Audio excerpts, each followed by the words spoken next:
Hello दोस्तों, कैसे हैं आप सब। स्वागत है आप सभी का कॉमिक वर्ल्ड 2.0 पर। तो चलिए दोस्तों, शुरू करते हैं मंत्र का 5वां भाग। देवराज चौहान, जगमोहन, नगीना, सितारा, महाजन, तारा और मास्टर के शरीर पसीने पसीने हो रहे थे। एक दूसरे का हाथ मजबूती से थाम रखा था, परंतु हाथों में भी अब पसीना आने लगा था। दिन निकलने में ज़्यादा देर न थी। वे थक कर चूर हो रहे थे। रात भर से फैली उनकी बाहें बेजान हो रही थीं। कंधे दुख रहे थे। पूरी रात बार बार उनके हाथों को अलग करने की कोशिश होती रही। कौन कर रहा है ये तो उन्हें नजर न आ रहा था। अधिकतर चेष्टा महाजन की दोनों बाहों पर ही हुई कि वो अपनी पकड़ छोड़ दे, परंतु महाजन जानता था कि पकड़ छोड़ने का मतलब है कहीं जाने जाना। ये ठीक है कि उसके गले में माला है, वो बच जाता, परंतु इन सब के बिना तो अधूरा था। वो ऐसी अनजान खतरनाक नगरी में। आखिरी कोशिश कुछ पहले ही हुई थी। अब उन्हें करीब आता उजाला दिखाई देने लगा था। दूर आसमान उजाले से भरा सफ़ेद था और धीरे धीरे आसमान में इसी तरफ सफ़ेदी बढ़ती आ रही थी। तभी नगीना कह उठी, अब कुछ ही देर की बात है। दिन का उजाला इधर सरक रहा है। यहाँ दिन होते ही हम खतरे से मुक्त हो जाएंगे। तुझे कैसे पता? सितारा बोली। गुरु ने बताया था। देवराज चौहान क्या उठा। मैं कब से तुम्हारे साथ हूँ, मैंने तो तुम्हें किसी से बात करते नहीं देखा। सितारा बोली। तुम्हें पारसनाथ के बारे में सोचना चाहिए। जगमोहन क्या उठा। परसों? सितारा ने गहरी सांस ली और करीब आते दिन की तरफ देखा। रात बीत गई, दिन भी निकलने वाला है। मेरी सारी रात कितने कष्टों में बीती और परसों पीताम्बरी को सुख देता रहा होगा। चुप रहो। नगीना क्या उठी। क्यों? सबके सामने कैसी बातें करती हो? तो गलत क्या कह दिया? इन सब ने ब्याह नहीं किया क्या? सितारा तुनक कर बोली। परसों ने मेरे से ब्याह किया और प्यार कर रहा है पीताम्बरी को, ये क्या अच्छी बात है? नुकसान तो मेरा हो रहा है। ठीक तो कह रही है, मास्टर बोला। धन्यवाद भाई साहब, आपने मेरी हाँ में हाँ तो मिलाई। सितारा ने भर्राए स्वर में कहा, वरना यहाँ तो सारे। मुझे तुम्हारे दुख का पता है सितारा। नगीना क्या उठी। लेकिन हम कुछ नहीं कर सकते। अभी जाने क्या क्या परेशानी आनी है। मेरे परसों को ला दो। मैं तुम्हें यकीन दिलाता हूँ। मास्टर क्या उठा। अगर पारसनाथ मुझे कहीं मिला तो उसे मैं तुम्हारे पास ले आऊँगा। देखा? सितारा क्या उठी। भाई साहब को सच्ची हमदर्दी है मेरे से। थकान से बुरा हाल हो गया मेरा, तारा बोली। कभी रात भर इस तरह बाहें फैलाकर हाथ पकड़कर नहीं बैठी। उजाला अब और भी पास आ गया था। मेरा तो सारा शरीर ही टूट रहा है, सितारा ने कहा। परसों तो नामर्द नरम गद्दे पर नींद ले रहा होगा। कुछ ही देर में यहाँ उजाला होगा, देवराज चौहान ने कहा। फिर हमें कोई डर ना होगा। वो सब जैसे तैसे एक दूसरे का हाथ थामे बैठे रहे। उजाला आ गया। वे सब उजाले में नहा गए। अंधेरा छट गया। अगले ही पल वे एक दूसरे का हाथ छोड़कर जमीन पर लुढ़कने लगे। सब थककर चूर हो रहे थे। थकान से भरी आवाज़ ही फूट रही थी उनके मुंह से। सबसे बुरा हाल तो बाहों का था, जो रात भर एक दूसरे का हाथ पकड़ने के लिए उठी रही थी। अब उनमें इतनी भी हिम्मत नहीं थी कि बाहों को हिला सके। चौहान। देवराज चौहान ने सिर हिलाया तो नगीना को पास ही लेटे पाया। चमकती आंखें देखकर वो जान गया कि उसके भीतर गुड्डी का प्रवेश हो चुका है। हाँ, थके से देवराज चौहान ने कहा। रात बच गए तुम लोग, गुड्डी बोली। हुआ क्या था? महातांत्रिक ने मूठ छोड़ी थी तुम सबकी जान लेने के लिए, परंतु महाजन के गले में पड़ी माला की वजह से बच गए।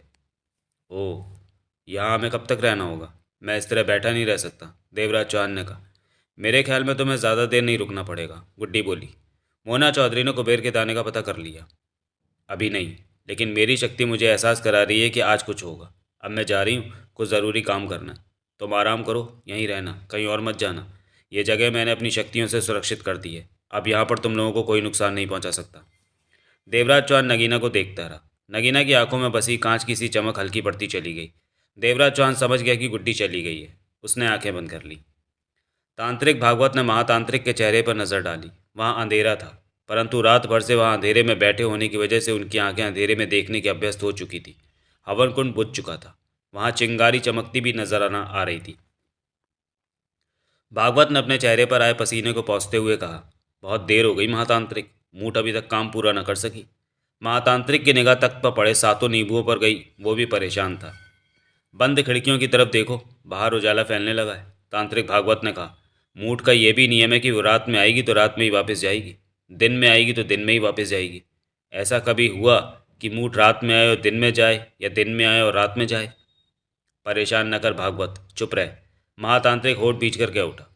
मैं तुम्हें परेशान नहीं कर रहा, चिंता से भरा सवाल उठा रहा हूँ कि मूठ अभी तक असफल है।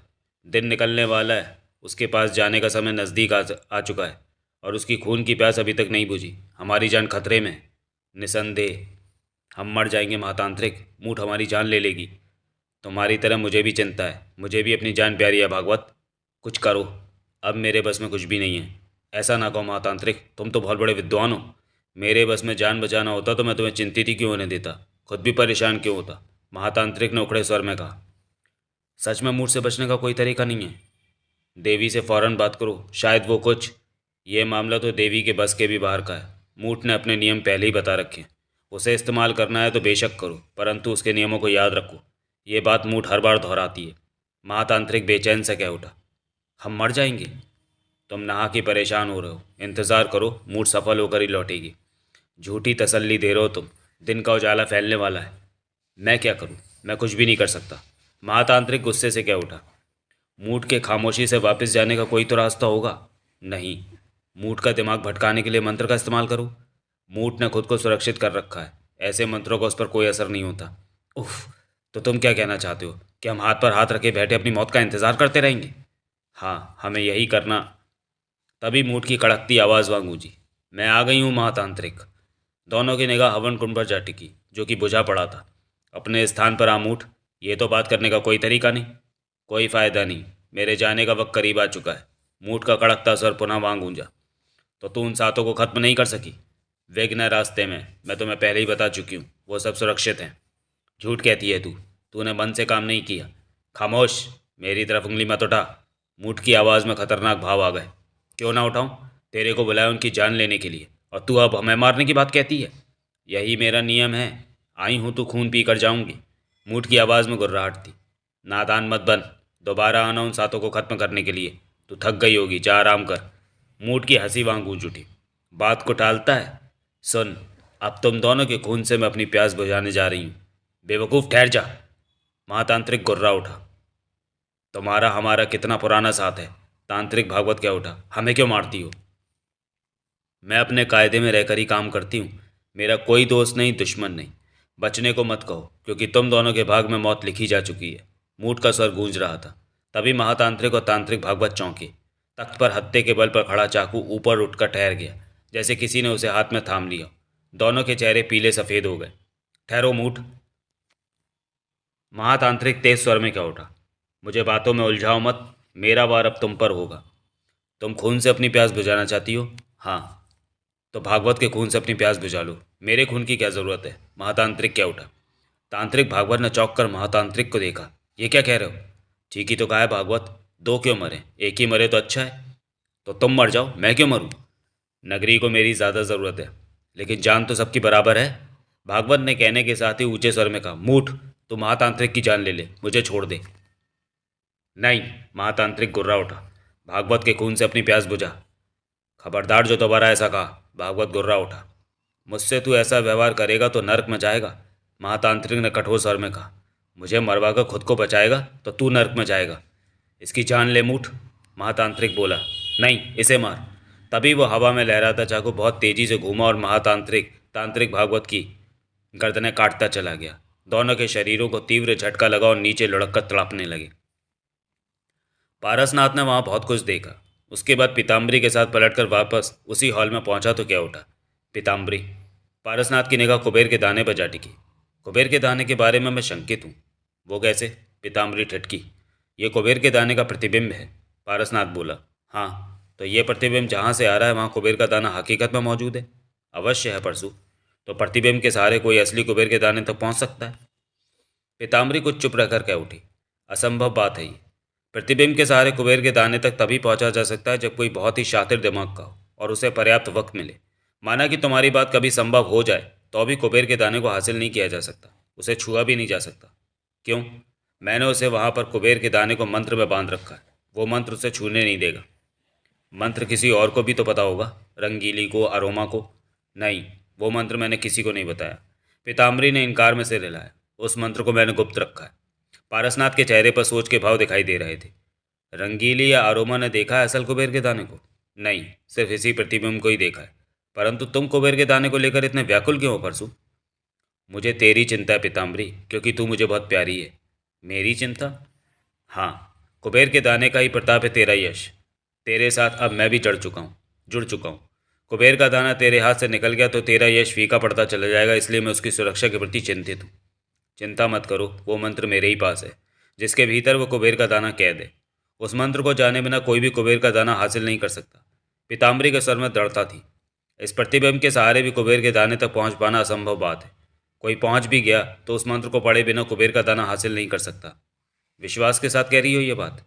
पूरी तरह विश्वास के साथ। इसका मतलब मैं निश्चिंत हो सकता हूँ? क्यों नहीं, पीताम्बरी मुस्कुरा पड़ी। पारसनाथ ने चैन की सांस ली। अब ठीक है, मैं तो खामखा ही चिंतित हुआ जा रहा था। पारसनाथ भी मुस्कुरा पड़ा। आओ, पीताम्बरी ने कहा, मैं तुम्हें भविष्य दिखाती हूँ। भविष्य? हाँ, यंत्र है। यंत्र है भविष्य। उससे जो भी पूछो बताएगा। मैंने स्वयं उसका निर्माण किया था। भविष्य का निर्माण बेहद असंभव बात है। पारसनाथ सिर हिलाकर पीताम्बरी के साथ आगे बढ़ता चला गया। दिन का उजाला फैलने वाला है। महातांत्रिक ने अपना काम निपटा दिया होगा। तुम्हारा मतलब कि देवा मर गया होगा? अवश्य, और उसके साथ के बाकी सब लोग भी। ये तो अच्छी खबर है। दोनों उस हॉल से निकले और गैलरी पार करके एक कमरे में आ पहुंचे। वो कमरा रोशनी से जगमगा रहा था। कमरे के ठीक बीचों बीच 10 फुटबॉलों के आकार का एक शीशे का गोला छोटे से स्टैंड पर रखा नजर आया। पाठकों को जानकारी दे दूं कि ये भविष्य का शीशे का गोला ठीक वैसा ही है जैसा कि आरोमा के पास है। वो छोटे आकार का है और ये उससे 10 गुना बड़ा। शीशे के गोले पर आंखें, कान और होठ बने नजर आ रहे थे। कितना खूबसूरत है ये कांच का गोला, पारसनाथ कह उठा। यही भविष्य है। उसी पल भविष्य ने आंखें खोली। ओह, इसकी आंखें! ये तो आंखें खोल रहा है, पारसनाथ के होंठों से निकला। अभी बोलेगा भी, पीताम्बरी मुस्कुराई। हैरत है, मेरे लिए सब सामान्य बातें, और धीरे धीरे तुम भी इन चीज़ों के आदी हो जाओगे। तभी भविष्य के होंठ हिले। आज कितना अच्छा वक्त है जो पीताम्बरी मेरे पास आई है। मैं तो सोच रहा था कि पीताम्बरी ने मेरा निर्माण यूं ही किया, कभी तेरे को मेरी ज़रूरत पड़ी ही नहीं। ज़रूरत तो आज भी नहीं थी भविष्य, बस यूं ही घूमते घूमते इस तरफ आ गई। खूब, चलो ऐसा ही सही। भविष्य ने आंखें नचाईं। तुम मेरे पास आई तो सही। ये परसू है मेरा जीवन साथी। मालूम है, मुझसे भला क्या छिपा है? भविष्य ने मुस्कुराकर कहा। इसे तुम्हारे पास आना ही था। मेरे भीतर कब का लिखा हुआ था कि परसों दोबारा जन्म लेकर आएगा। खैर, तू सुना पीताम्बरी, आजकल तो तेरी नगरी में बहुत हलचल मची हुई है, हर तरफ रौनक है। तुम बाहरी लोगों की बात कर रहे हो? है तो वही बाहरी लोग, लेकिन तुम्हारे तो सभी खास हैं। देवा से फिर मिली क्या? नहीं, मालूम है नहीं मिली। मिल भी नहीं पाऊंगी। अब तो वो जिंदा भी नहीं रहा होगा, पीताम्बरी बोली। कौन कहता है? पीताम्बरी के माथे पर बल पड़े। महातांत्रिक ने आजा उसे खत्म कर देना था, कर दिया होगा। महातांत्रिक और भागवत तो देवा की जान लेते लेते अपनी जान गंवा बैठे। देवा को मारने के लिए मूठ का इस्तेमाल किया था। ये तो तू जानती है कि देवा है शातिर दिमाग का। मूठ से बचा लिया उसने। क्या? पीताम्बरी चीख पड़ी। देवा ने खुद को मूठ के हाथों से मरने से बचा लिया? असंभव। क्या तुझे मेरा विश्वास नहीं? है, विश्वास है। पीताम्बरी के चेहरे पर अजीब से भाव आ ठहरे थे। पारसनाथ शांत सा उन दोनों को देख सुन रहा था। मूठ ने वापस आकर महातांत्रिक और भागवत की जान ले ली, बेचारे। पीताम्बरी ठगी सी खड़ी रह गई। मेरे पास न आती तो तेरे को ये परेशान करने वाली बातें न सुननी पड़ती। भविष्य के होंठ हिले। कोई बात नहीं, तुमसे नहीं तो किसी और से ये बात पता चल जाती। पीताम्बरी ने अपने पर काबू पाते हुए कहा। लेकिन खबर बुरी है ये। महातांत्रिक की मौत की वजह से मेरा बहुत बड़ा नुकसान हुआ है। भविष्य मुस्कुराया। एक बात और कहूँ? भविष्य पुनः बोला। कह। तेरे पास मौजूद कुबेर का दाना खतरे में है। असंभव। मैं तो भविष्य हूँ, तू मेरे मुंह क्यों लगती है? अपने अंदर की बात तुझे बता रहा हूँ। मेरे मंत्र ने कुबेर के दाने को बांध रखा है। जब तक कुबेर के दाने के पास खड़े होकर मंत्र नहीं पढ़ा जाएगा, तब तक कोई कुबेर के दाने को छू भी नहीं सकता। पीताम्बरी ने दृढ़ता भरे स्वर में कहा। मानी तेरी बात। मेरे से मंत्र में कोई नहीं जान मेरे से मंत्र कोई नहीं जान सकता। परसों को भी मैंने नहीं बताया, फिर कुबेर का दाना भला कौन ले जाएगा? ये मैं नहीं जानता। मेरे भीतर जो बात थी मैंने बता दी। तुम असंभव बात को संभव होना कह रहे हो। भविष्य चुप रहा। एक बात और भी सुन ले पीताम्बरी। कह। दुश्मन तेरे घर में सेंध लगा चुका है। पीताम्बरी भविष्य को देखती रही। भविष्य भी उसे देखता रहा। पारसनाथ चेहरे पर अजीब से भाव समेटे पास खड़ा था। दुश्मन मेरे घेरे में सेंध लगा चुका है? पीताम्बरी ने बेहद शांत स्वर में पूछा। भविष्य ने आंखें झपकाईं। कौन है दुश्मन? ये बताना मेरा काम नहीं है। इशारा तो दे। पीताम्बरी के होठ भिज गए थे। मैं नहीं दे सकता, अपनी हद से बाहर नहीं जा सकता, भविष्य ने कहा। मेरे महल में परसू है, मिन्नू है, बेला है, जहांगीर और छोटू हैं। पीताम्बरी सोच भरे स्वर में कही जा रही थी। जहांगीर, छोटू और बेला से मेरा वास्ता नहीं है। वो अपने कमरों में बंद हैं। परसू और मिन्नू ही बसते हैं। पीताम्बरी ने परसू को देखा। मुझे पूरा यकीन है कि परसू दगा नहीं कर सकता। क्यों? पारसनाथ खुलकर मुस्कुराया। ये तो तुम पर निर्भर है कि तुम मुझ पर कितना भरोसा करती हो। पारसनाथ मुस्कुरा कर कह उठा। मुझे तुम पर पूरा भरोसा है परसू, पीताम्बरी ने विश्वास भरे स्वर में कहा। भविष्य बोल पड़ा। फिर तो मिन्नो ही बसती है पीताम्बरी। तुम मिन्नो की तरफ इशारा कर रहे हो भविष्य? नहीं, मैं तो तुम्हारी बात को आगे बढ़ा रहा हूँ, भविष्य ने फौरन कहा। जब तुम्हें परसू पर विश्वास है तो तुम्हारी सोच के मुताबिक अब मिन्नो ही बची जिस पर तुम शक कर सको। पीताम्बरी होठ भींचे भविष्य को देखती रही। मुझ पर गुस्सा आ रहा है? भविष्य हंसा। नहीं, मैं सोच रही हूँ, मिन्नो के बारे में सोच रही हूँ कि कितनी आसानी से मिन्नो मेरी सेवा में लग गई, महल में रहने को कहने लगी, जबकि मिन्नो की आदत किसी की सेवा करने की नहीं है। पहले न सोची ये बात, भविष्य बोला। सोचने का ध्यान ही ना आया। पीताम्बरी खामोश रही। पारसनाथ खुद को शांत दर्शाता खड़ा था, परंतु उसके भीतर बेचैनी उछल रही थी। भविष्य पीताम्बरी को देखकर रह रहकर आंखें नचा उठता था। एकाएक पीताम्बरी सिर हिलाकर कह उठी, सेंध लगाने वाली दुश्मन मिन्नो ही है? अच्छा, भविष्य मुस्कुराकर बोला। परसू क्यों नहीं? पीताम्बरी ने पारसनाथ पर निगाह डाली, फिर भविष्य को देखकर कह उठी, परसू नहीं है सेंध लगाने वाला। दावा क्यों कर रही है? अपने पर इतना विश्वास क्यों? मेरी नगरी की तरफ आने वाले देवा और मिन्नो के ग्रह मिलकर ऐसे बनते हैं कि वो मुझे हरा सकें। एक अकेले के ग्रह इस काबिल नहीं कि मुझ पर विजय पाई जा सके। परंतु देवा और मिन्नो तो अलग अलग है, वो एक साथ कहाँ? भविष्य ने मुस्कुरा कर कहा। एक तेरे महल में और दूसरा नगरी की सीमा पर डेरा डाले बैठा है। उनमें संबंध तो है नहीं। वैसे भी दोनों एक दूसरे से खार खाए रहते हैं, वो तो आपस में मिले ही नहीं। ऐसा तो है। पीताम्बरी की आंखें सिकुड़ी हुई थी। देवा और मिन्नो सच में नहीं मिले, परंतु कोई उन दोनों को मिलाने वाला सूत्रधार तो हो सकता है। सूत्रधार? भविष्य हंसा। ज़्यादा हंस मत, पीताम्बरी ने होठ भींच कर कहा। बेला जो देवा के साथ है उसमें कोई रहस्यमय शक्ति आती है जो देवा से बात करती है, और बेला इधर भी है। वो रहस्यमय शक्ति यहाँ वाली बेला में भी आ सकती है और मिन्नो से बात कर सकती है। ओह, यानी कि वो रहस्यमय शक्ति ही देवा और मिन्नो के बीच सूत्रधार का काम कर रही है। अब समझी बेला के दो रूपों का रहस्य क्या है। मुस्कुराकर उसे देख रहा था भविष्य। पारसनाथ की निगाह भी पीताम्बरी पर थी। पीताम्बरी की आंखें भिजी हुई, होंठ बिछे हुए कठोर हो रहा था उसका चेहरा। कई पल ऐसे ही बीत गए। एकाएक पीताम्बरी के चेहरे पर जहरीली मुस्कान नाच उठी। धन्यवाद भविष्य। भविष्य ने बाहें नचाई, फिर आंखें बंद कर ली। पीताम्बरी दांत पीछे खतरनाक निगाहों से भविष्य रूपी शीशे के गोले को देखे जा रही थी। पारसनाथ गंभीरता से पीताम्बरी को देख रहा था। तुमने मुझे रोशनी दिखा दी भविष्य, पीताम्बरी बोली, वरना मैं आसपास के हालात से अनजानी रहती। यह भविष्य है, पारसनाथ के होठों से निकला। हाँ परसू, आने वाले वक्त में जो होना है वह सब इसी भविष्य के गर्भ में है। तो क्या दुनिया का सारा भविष्य तुम्हारे ही पास है? पीताम्बरी खिलखिलाकर हंस पड़ी। हंसी क्यों? तुम्हारी बात सुनकर। भविष्य को कोई भी अपने कब्जे में नहीं कर सकता, पीताम्बरी ने कहा। यह भविष्य के अंश का करोड़वां हिस्सा है। मैंने अपनी ज़रूरत के लिए इसका निर्माण किया है। ज़रूरत पड़ने पर भविष्य इसमें आकर मुझसे बात करता है। पारसनाथ ने सिर हिला दिया। पीताम्बरी ने पीठ पर हाथ बांधे और धीमे अंदाज में टहलने लगी। उसके चेहरे पर ढेरों तरह के भाव आ जा रहे थे।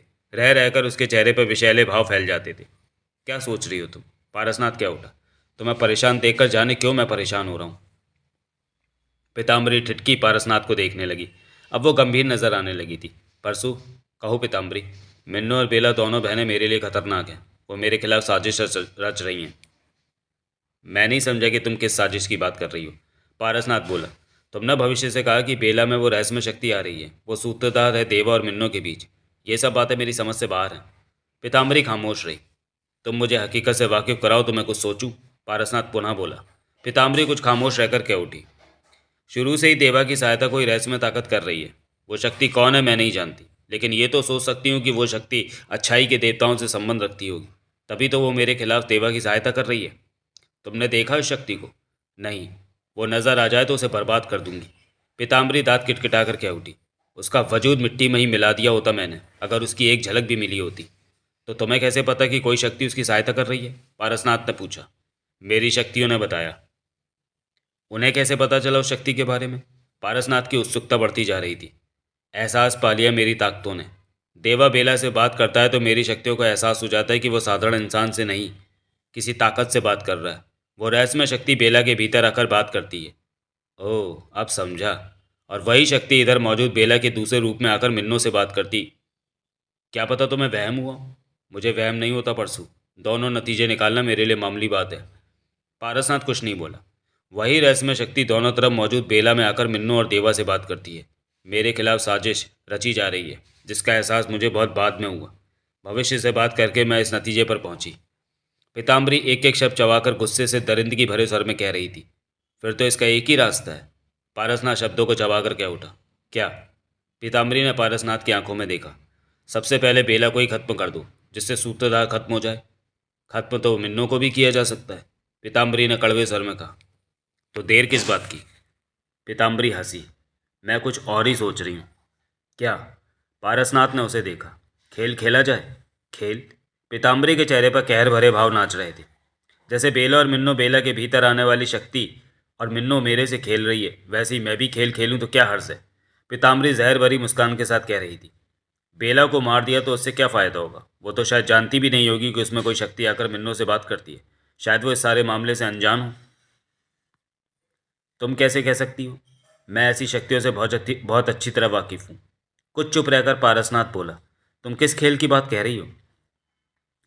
खेल का नाम रखते हैं कुबेर का दाना। पीताम्बरी हंस पड़ी। वो सब कुबेर का दाना लेना चाहते हैं, कोई बात नहीं, उन्हें कुबेर के दाने का रास्ता दिखा देते। क्या बेवकूफ़ी वाली बातें कर रही हो? पारसनाथ के माथे पर बल पड़े। हंस पड़ी पीताम्बरी। बेवकूफ़ परसू, मैं प्रतिबिंब की बात कर रही हूँ, हंसी रोकते हुए पीताम्बरी ने कहा। ओह, समझा। पारसनाथ गहरी सांस लेकर मुस्कुरा पड़ा। कुबेर के दाने के प्रतिबिंब तक पहुंचाना चाहती हो उन्हें, और उसके बाद उन्हें बुरी मौत दूंगी। पहले ही क्यों ना उन्हें खत्म कर दिया जाए। देवा तो तब हाथ नहीं आएगा। दांत भींच कर पीताम्बरी के उठी। पारसनाथ ने सिर हिलाया। मिन्नो कुबेर के दाने की खबर पाने के लिए ही महल में टिकी हुई है, मेरी सेविका बनी बैठी है। मेरे ख्याल से खबर मिलते ही उस शक्ति के माध्यम से वो देवा तक ये बात पहुंचाएगी। पीताम्बरी ठटकी, फिर क्या उठी। मालूम हुआ है कि देवा इस जन्म में महाचोर के नाम से विख्यात है। हाँ, माना हुआ डकैती मास्टर है, जो चीज़ वो पाना चाहता है पा लेता है। पीताम्बरी हंस पड़ी। इसका मतलब देवा ही कुबेर का दाना चुराने आएगा, जब उसे पता चल जाएगा कि वो महल में कहाँ रखा है। अगर शक्ति के सूत्रधार की बात तुम ठीक कह रही हो, तो फिर यकीनन देवा ही कुबेर का दाना लेने आएगा। हाँ, देवा ही आएगा। पीताम्बरी शब्दों को चबा कर कह उठी। पारसनाथ के चेहरे पर सोच के भाव थे। मिन्नो के कानों में कुबेर के दाने के यहाँ होने की खबर तू नहीं डालनी है परसू। मैंने? हाँ, तू बातों बातों में मिन्नो को आसानी से बता सकता है कि कुबेर का दाना इस हॉल में पड़ा है। ठीक है, बता दूंगा, परंतु देवा तक खबर पहुंचाने से पहले वो अवश्य एक बार कुबेर का दाना खुद ही देखना चाहेगी, अपनी तसल्ली करना चाहेगी। पारसनाथ ने कहा। यह काम मुझ पर छोड़ दे, मैं सब इंतजाम करा दूंगी। पारसनाथ खामोश रहा। आज का सारा दिन मैं अपने खास कक्ष में व्यस्त रहूंगी। हम अब शाम को ही मिलेंगे। दिन भर की इतनी लंबी जुदाई? खास काम है मुझे। मैं भी तो तुम्हारे साथ रह सकता हूँ पीताम्बरी। अभी नहीं। तो मिन्नो के कानों में कुबेर के दाने की बात डालो।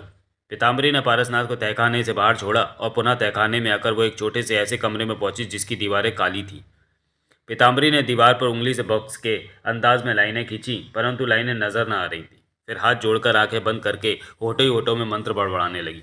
बीच बीच में उसके होठों से परसू का नाम बार बार निकल रहा था। आधा मिनट यही आलम रहा। तभी दीवार का वो हिस्सा जहाँ बॉक्स के रूप में उंगली घुमाई थी एकाएक रोशन हो उठा, और वही पारसनाथ चलता हुआ दिखाई दिया। चलने की आंटें जाने कहाँ से उभर कर पीताम्बरी के कानों में पड़ रही थी। पीताम्बरी ने एक तरफ पड़ी कुर्सी खींची और बैठते हुए नजरें दीवार पर दिखाई दे रहे चलचित्र पर टिका दी। तभी सामने से आती रंगीली को देखकर पारसनाथ को उसने ठिठकते देखा। पीताम्बरी कहाँ है? रंगीली ने पूछा। वो अपने किसी काम में व्यस्त है। किधर? तहखाने में।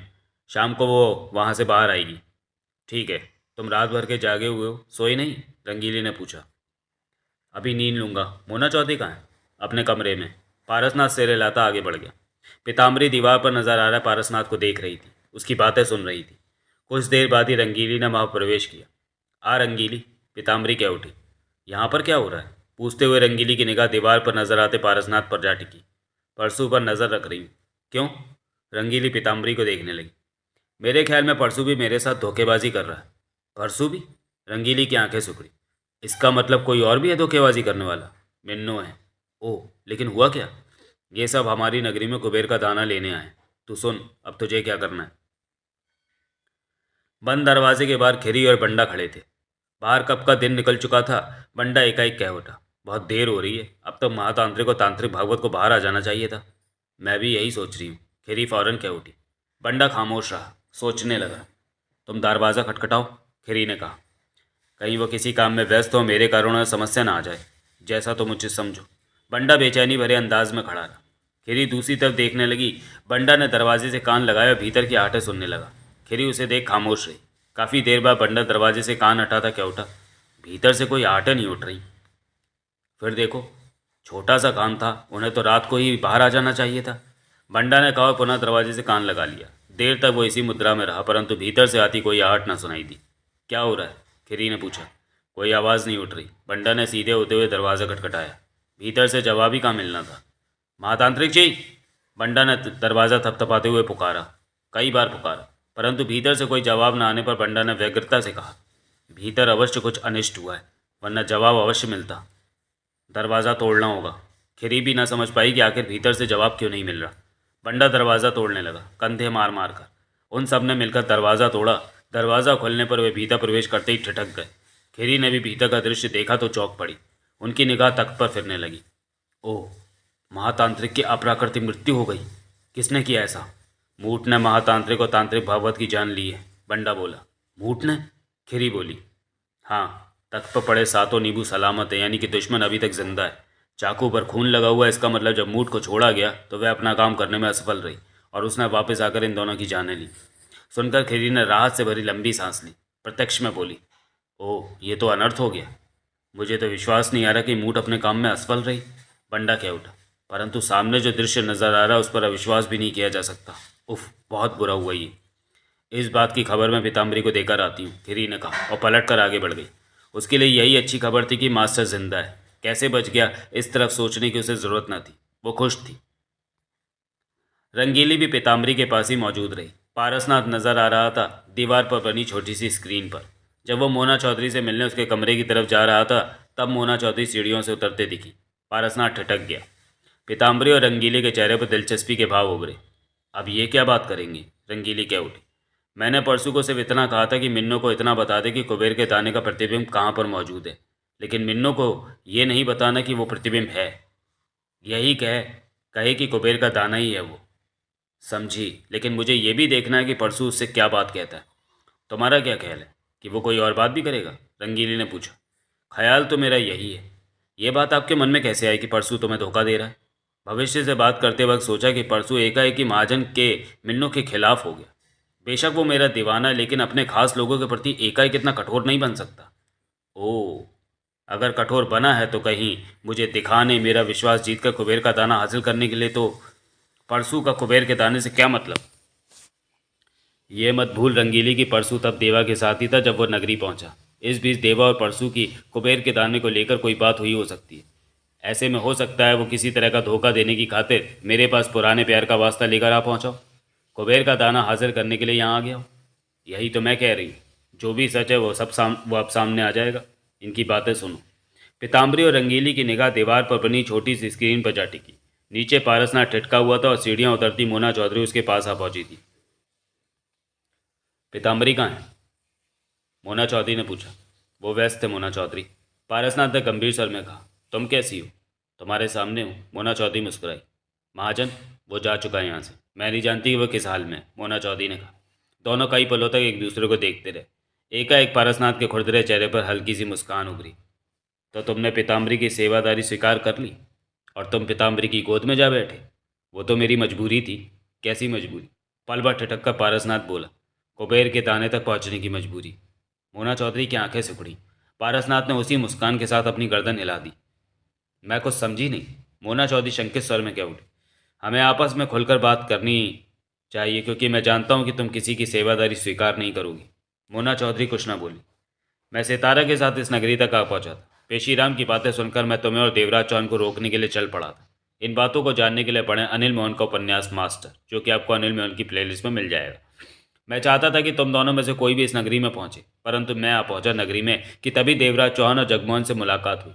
मैंने देवराज चौहान को समझाने की चेष्टा की कि तुम्हारा नगरी में प्रवेश कर जाना खतरनाक होगा, परंतु देवराज चौहान ने मुझे कुबेर के दाने के बारे में बताकर खामोश कर दिया।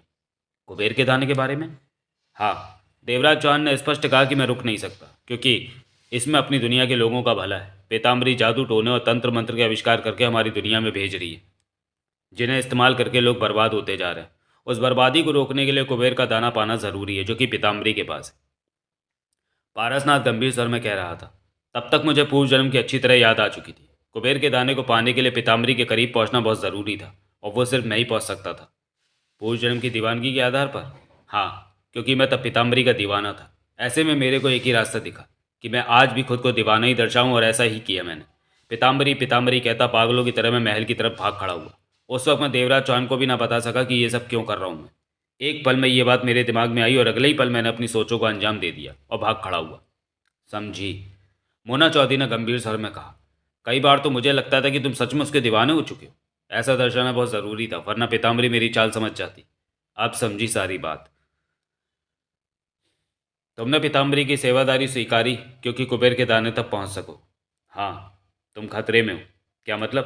पीताम्बरी को पता चल चुका है कि तुम कुबेर के दाने के लिए ही उसकी सेवादारी कर रही हो। ये नहीं हो सकता। विश्वास करो, नगीना में कोई रहस्यमय शक्ति आती है जो तुमसे बात करती है और देवराज चौहान से भी बात करती है, जो देवराज चौहान के पास मौजूद नगीना में आती है। बोलो, क्या ये सच है? मोना चौधरी के चेहरे पर हैरानी उभरी। तुम्हें ये सब कैसे मालूम? पीताम्बरी ने बताया। ओह! मोना चौधरी हचकिचा उठी। तुम कुबेर का दाना चाहती हो, उधर को देवराज चौहान भी कुबेर का दाना पाना चाहता है। तुम दोनों के बीच वो रहस्यमय शक्ति सूत्रधार का काम कर रही। तुम कुबेर का दाना तलाशो कि वो कहाँ पर है, और उस रहस्यमय शक्ति के जरिए देवराज चौहान तक ये बात पहुंचाओ और देवराज चौहान कुबेर के दाने की डकैती डाल सके। मोना चौधरी पारसनाथ को हैरानी से देखे जा रही थी। मैं गलत कह रहा हूँ क्या? पारसनाथ ने पूछा। तुम बिल्कुल सही बात कर रहे हो पारसनाथ, ऐसे कि जैसे सब कुछ तुम्हारे सामने हो रहा। ये बातें मुझे पीताम्बरी ने बताई हैं। ओह, वो सब जान चुकी है कि तुम उससे क्या खेल खेल रही हो। मोना चौधरी ने गहरी सांस ली, खुद को संभाला। और अब पीताम्बरी तुमसे खेल खेलना चाहती है? मुझसे? पारसनाथ ने सहमति से सिर हिलाकर कहा। पीताम्बरी के कहने की वजह से ही मैं तेरे पास आया हूँ कि तेरे को बताऊँ कि कुबेर का दाना कहाँ है। ओह, कहाँ है कुबेर का दाना? तहखाने में, जहाँ किताबों वाला कमरा है। मोना चौधरी के होंठों से निकला। हाँ, किताबों वाले कमरे से आगे जाकर बहुत बड़ा हॉल है। उस हॉल में ढेरों तरह की चीज़ें हैं जो तुम्हें समझ नहीं आएंगी, परंतु उसी हॉल के बीचों बीच सोने का फूलदान रखा है। उस फूलदान के ठीक ऊपर सुर्ख सा लाल सा कुबेर के दाने का प्रतिबिंब है। पारसनाथ कहकर रुका। प्रतिबिंब? हाँ, मात्र छाया है वो कुबेर के दाने की, परंतु देखने में वो प्रतिबिंब नाव का ठोस हकीकत की तरह सामने पड़ा नजर आता है। उसे छूने से ही पता चल जाता है कि जो मात्र कुबेर के दाने की छाया है। और वास्तव में कुबेर का दाना कहाँ है, मैं नहीं जानता, परंतु प्रतिबिंब के सहारे उस तक पहुंचने की कोशिश की जा सकती है। कहीं तो असली पड़ा है, जहाँ उसके आईने की तरह परछाई फूलदान पर असली रूप में पड़ रही है। मोना चौधरी पारसनाथ को देखती रही। पारसनाथ खामोश सा उसे देखता रहा। पीताम्बरी का खेल क्या है? यही कि तुम ये बात आगे पहुंचाओ कि कुबेर का दाना वहाँ है तो देवराज चौहान लेने पहुंचेगा, और फिर वो देवराज चौहान के साथ साथ तुम्हें, बेला और सबको खत्म कर देगी। ये बात वो रंगीली आरोमा के माध्यम से भी मुझ तक पहुंचा सकती थी, फिर तुम्हें ही क्यों कहा बताने को? पीताम्बरी का ख्याल है कि मेरा बताना ही बेहतर होगा। मोना चौधरी मुस्कुरा पड़ी। क्या हुआ? तुम भी फंस गए पारसनाथ इस खेल में? क्या मतलब? पारसनाथ के माथे पर बल पड़ गए। पीताम्बरी ने इसलिए ये बात तुमसे कहने को कही कि तुम्हारी हकीकत की भी जांच हो जाए कि तुम वास्तव में उसे चाहते हो या उसके साथ कोई खेल खेल रहे हो। लेकिन पीताम्बरी को कैसे पता चलेगा कि मैंने तुम्हें क्या कहा? यहाँ तो हम ही हैं। पीताम्बरी अद्भुत शक्तियों की मालिक है। उसकी पहुँच के बारे में अंदाज़ा भी नहीं लगाया जा सकता। मुझे पूरा विश्वास है कि उसने अपनी शक्ति के दम पर जान लिया होगा कि तुमने मुझसे क्या बात की। पारसनाथ मोना चौधरी को देखता रहा। क्या देख रहे हो? मुझे तुम्हारी बात पर विश्वास नहीं। विश्वास नहीं तो इस बारे में सतर्क रहना। पारसनाथ कुछ नहीं बोला। उनके बीच कुछ खामोशी रही। अब तुम क्या करोगी? पारसनाथ ने पूछा। मैं वो जगह देखूंगा जहाँ कुबेर के दाने का प्रतिबिंब मौजूद है, मोना चौधरी ने कहा।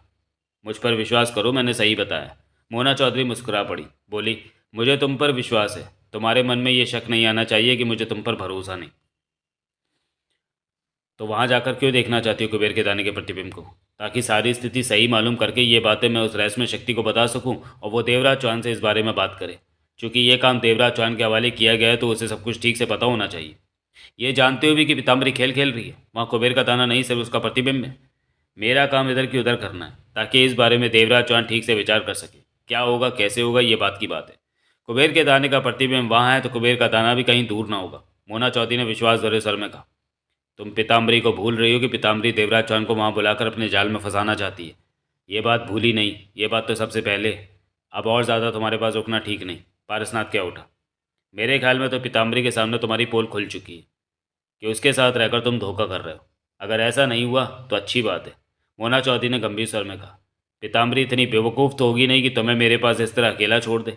हमसे, हम में क्या बातें हो रही है उसने उन्हें सुनने का कोई इंतज़ाम भी कर रखा होगा। जो भी हो, तुम्हें पीताम्बरी से सावधान रहना होगा। पारसनाथ मोना चौधरी को देखता रहा, फिर पलटकर एक तरफ बढ़ गया।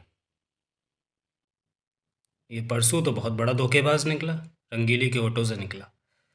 पीताम्बरी के चेहरे पर कड़वी मुस्कान तैर रही थी। मज़ा आया रंगीली? पीताम्बरी हंसी। मज़ा? रंगीली मुंह बनाकर बोली। आप कहें तो मैं मिन्नू और परसों दोनों को मार दूं? तो मैं इस वक्त वो जिंदा नज़र आ रहे हैं क्या? क्या मतलब?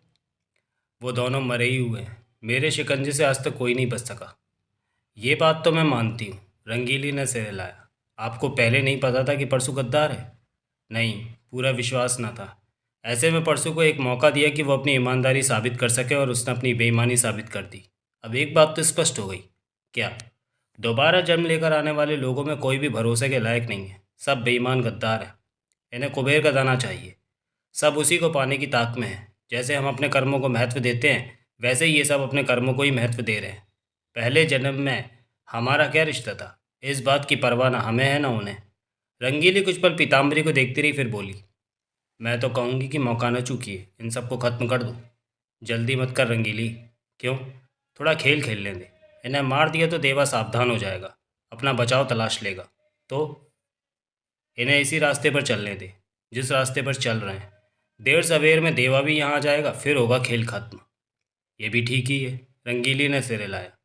अब मिन्नो कुबेर के दाने का प्रतिबिंब देखना चाहेगी। पीताम्बरी ने कहा, तू उसे दिखा देना। समझ गई, पूरी तरह समझ गई। रंगीली के होठों से निकला।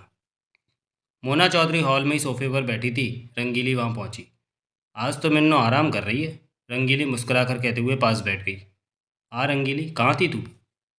होना कहाँ है, काम ही खत्म नहीं होते, कभी ये काम तो कभी वो काम। रंगीली ने दोनों हाथ हिलाकर कहा। फिक्र मत कर, मैं आ गई हूँ। अब अपने आधे आधे आधे काम मेरे हवाले कर दे।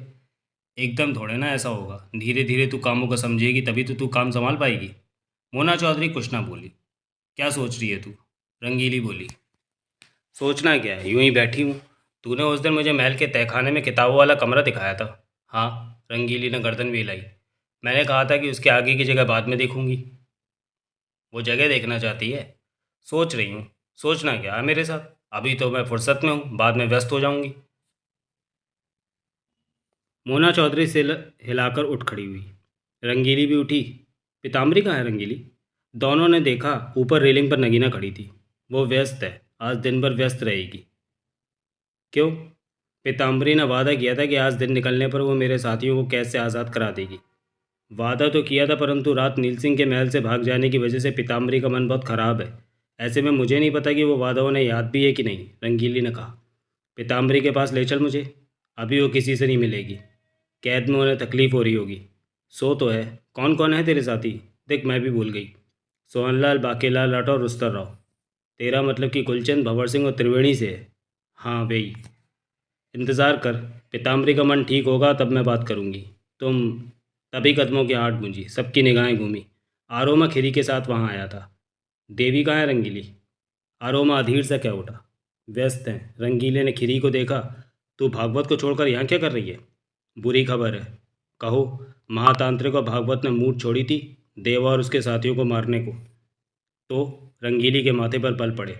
मूठ ने वापस आकर महातांत्रिक और भागवत की जान ले ली। नहीं।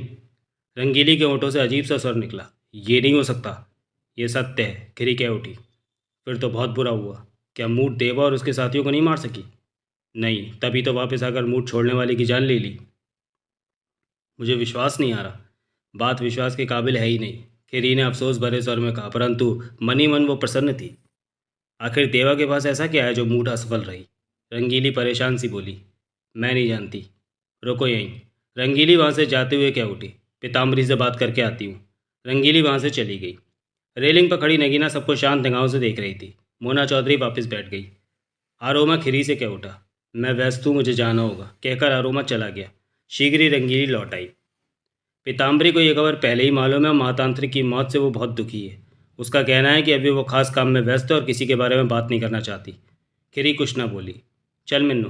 मोना चौधरी पुनः उठी। अब मैं क्या करूँगी? खिरी बोल पड़ी।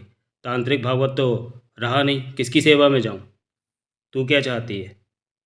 मेरे पास काम है ही क्या? यहाँ मेहमान बहुत है, कहो तो किसी की सेवा में लग जाऊँ, मेरा वक्त कट जाएगा। खिरी बोली। रंगीली की निगाह रेलिंग के पास खड़ी नगीना की तरफ गई। क्यों बेला, तू चाहे तो खिरी को तेरी सेवा पर लगा दूँ? बातें करेगी तो मन बहल जाएगा। मुझे कोई एतराज़ नहीं। जा खिरी, रंगीली ने कहा। बेला की सेवा में लग जा, तेरा आगे का रास्ता पीताम्बरी ही बताएगी। खिरी ने सिर हिलाया और सीढ़ियों की तरफ बढ़ गई। चल मिन्नू, तेरे को कुबेर का दाना दिखाऊं। रंगीली और मोना चौधरी एक तरफ बढ़ गई। खिरी के पास पहुंचते ही नगीना की आंखों में कांच जैसी चमक आ ठहरी। खिरी, अकेले में तो मेरा मन ही नहीं लग रहा था। गुड्डी कह उठी। मैं तेरा मन बहला दूंगी बातों से, खिरी ने थके स्वर में कहा। भीतर कमरे में चलते हैं। दोनों कमरे में गई। नगीना बैठी तो खिरी कह उठी, किसी चीज़ की आवश्यकता हो तो बता दे। नहीं चाहिए कुछ भी, तू बैठ बातें कर। खिरी बैठ गई। तो मूड देवा से हार गई। गुड्डी मुस्कुराकर बोली, हाँ बहुत दुख है मुझे, खिरी ने कहा। सच में? हाँ। मेरे साथ मजाक मत कर कि तुझे दुख है। मैं जानती हूँ तू बहुत खुश है उनके बच जाने से। मैं क्यों खुश होंगी? क्योंकि उनमें मास्टर भी है जिसे तू मनी मन बहुत प्रेम करती है। प्रेम का इजहार भी तो किया तूने मास्टर से। क्या कह रही है तू? खिरी के होंठों से निकला। मैं सब जानती हूँ। तू है कौन? नगीना। पूर्व जन्म में बेला नाम था मेरा। मिन्नो या फिर मोना चौधरी कह ले, उसकी बहन हूँ मैं। ये सब तो मेरे को पता है। तो तू जानना क्या चाहती है? क्या नहीं पता तेरे को? खिरी नगीना को देखती रही। खामोशी ठहरी। तुम बहुत खतरनाक लगती हो। खिरी एकाएक गहरी सांस लेकर कह उठी। गुड्डी मुस्कुराई। मास्टर के बारे में तुम कैसे जानती हो? सब जानती हूँ मैं। मास्टर के दिल में तेरे लिए अभी जगह नहीं बनी क्योंकि तूने ठीक काम नहीं किया उसके लिए। वो तेरे को कह रहा था कि उसका साथ दे, तो तेरे को मास्टर के साथ ही रहना चाहिए था। मेरा खामोशी से वापस आ जाना मास्टर का साथ देना ही था। मैं चाहती तो उनके कदम रोक सकती थी, तो रोके क्यों नहीं? मास्टर से प्यार करती हूँ मैं, उसे दुख नहीं देना चाहती थी, खिरी बोली। साथ ही क्यों ना रही मास्टर के? बेवकूफ़ नहीं हूँ मैं जो खामखा मैं अपनी जान गंवा दूँ। महातांत्रिक और पीताम्बरी की शक्तियों से मैं वाकिफ़ हूँ। उनसे कोई भी नहीं बच सकता। साथ रहती तो मारी जाती और इससे मास्टर का कोई भला ना होता। महातांत्रिक की छोड़ी मूड से वे सब बच गए। हैरानी है कि ये सब कैसे हुआ। मास्टर के बच जाने से मुझे खुशी भी हुई। खिरी ने गहरी सांस ली। तू मास्टर के साथ रहती तो अब तक उसके दिल में तेरे लिए जगह बन गई होती। मरती ना तू। देवी पीताम्बरी जिंदा है अभी। स्पष्ट कह। महातांत्रिक तो पीताम्बरी का वजीर था, परंतु पीताम्बरी तो जिंदा है। तू क्या समझती है कि पीताम्बरी खामोश बैठ जाएगी? वो उन सब पर बहुत खतरनाक वार करेगी कि वो सब एक ही बार में मर जाएंगे। तब मुझे मास्टर की मौत का बहुत दुख होगा, परंतु मैं कुछ कर नहीं सकती। कर तो तू बहुत कुछ सकती है। क्या? खिरी नगीना रूपी गुड्डी को देखने लगी। मास्टर से मिलना है तेरे को? अब ये संभव नहीं।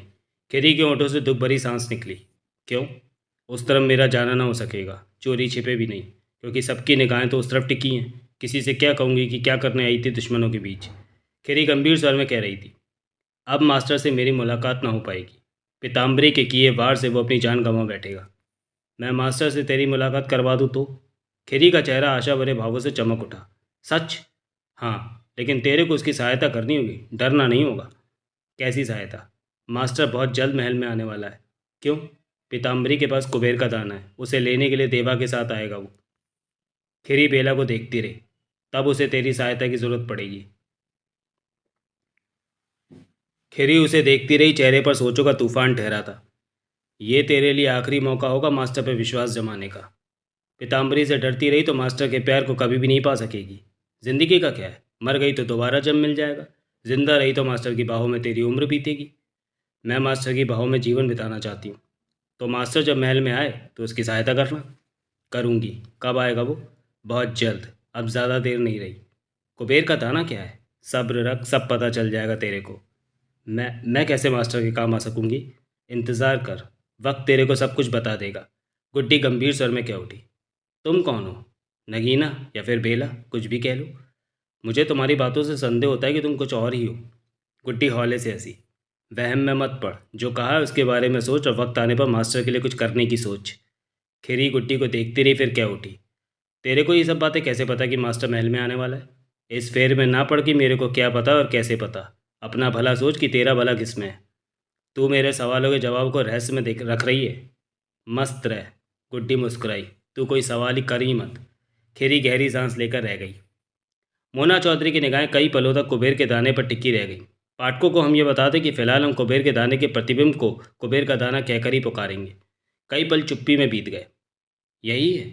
मोना चौधरी के होंठों से निकला। क्या? पास खड़ी रंगीली कह उठी। मेरा कुबेर का दाना? ये मेरा है। इसे मैंने ही पीताम्बरी को रखने को दिया था।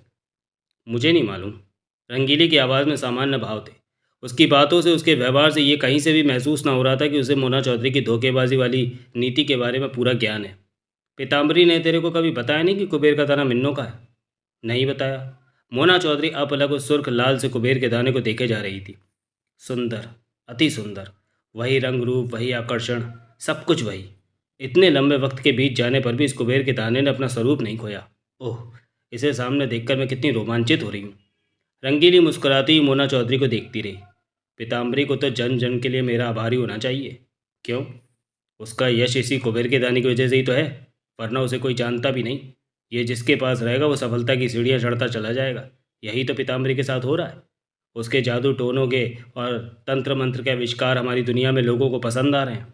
लोग बढ़ चढ़कर जादू टोने का इस्तेमाल कर रहे हैं। ऐसी चीज़ों की मांग हमारी दुनिया में बढ़ती जा रही है और ये सब कुबेर के दाने की वजह से ही तो संभव हुआ है। तो कहना तुम कहना चाहते हो कि कुबेर का दाना यश का प्रतीक है? रंगीली ने कहा। यकीनन, कहने के साथ ही मोना तेजी से कुबेर के दाने की तरफ बढ़ी। वो कुबेर के दाने को छू लेना चाहती थी। पारसनाथ की बात उसे याद थी कि ये कुबेर का दाना असली नहीं है, उसका प्रतिबिंब है। परंतु जाने क्यों मोना चौधरी को इस बात का विश्वास न आ रहा था, क्योंकि कुबेर का दाना हकीकत में सामने नजर आ रहा था। वो अपनी तसल्ली कर लेना चाहती थी कि ये असल है कि मात्र प्रतिबिंब। इससे पहले कि वो छू पाती, रंगीली ने फुर्ती से उसकी कलाई थाम ली। ये क्या कर रही हो? मोना चौधरी अपनी कलाई छुड़ाने का प्रयत्न करती हुई बोली। छोड़ो, तुम इसे छूने जा रही हो? रंगीली ने अभी भी कलाई थाम रखी थी। हाँ, मैं पीताम्बरी की तरफ से इसे छूने की इजाज़त नहीं है। क्यों? यह अपवित्र हो जाएगा, इसका प्रताप कम हो जाएगा। ऐसा कुछ नहीं होगा। फिर मैं तो इसकी असली मालकिन हूँ, मेरे छूने से कुबेर के दाने को राहत मिलेगी। मोना चौधरी ने रंगीली को देखा। रंगीली उसे दृढ़ नजर आई। मेरी बाँह छोड़, मोना चौधरी बोली। नहीं छूती। रंगीली ने मोना चौधरी की कलाई छोड़ी। मोना चौधरी की निगाह पुनः कुबेर के दाने पर चटकी। मैंने ये कुबेर का दाना पीताम्बरी को सहेज कर रखने को दिया था, परंतु वो तो इसकी मालकिन बन गई। ये बातें तुम पीताम्बरी से ही करो तो बेहतर होगा, रंगीली ने शांत स्वर में कहा।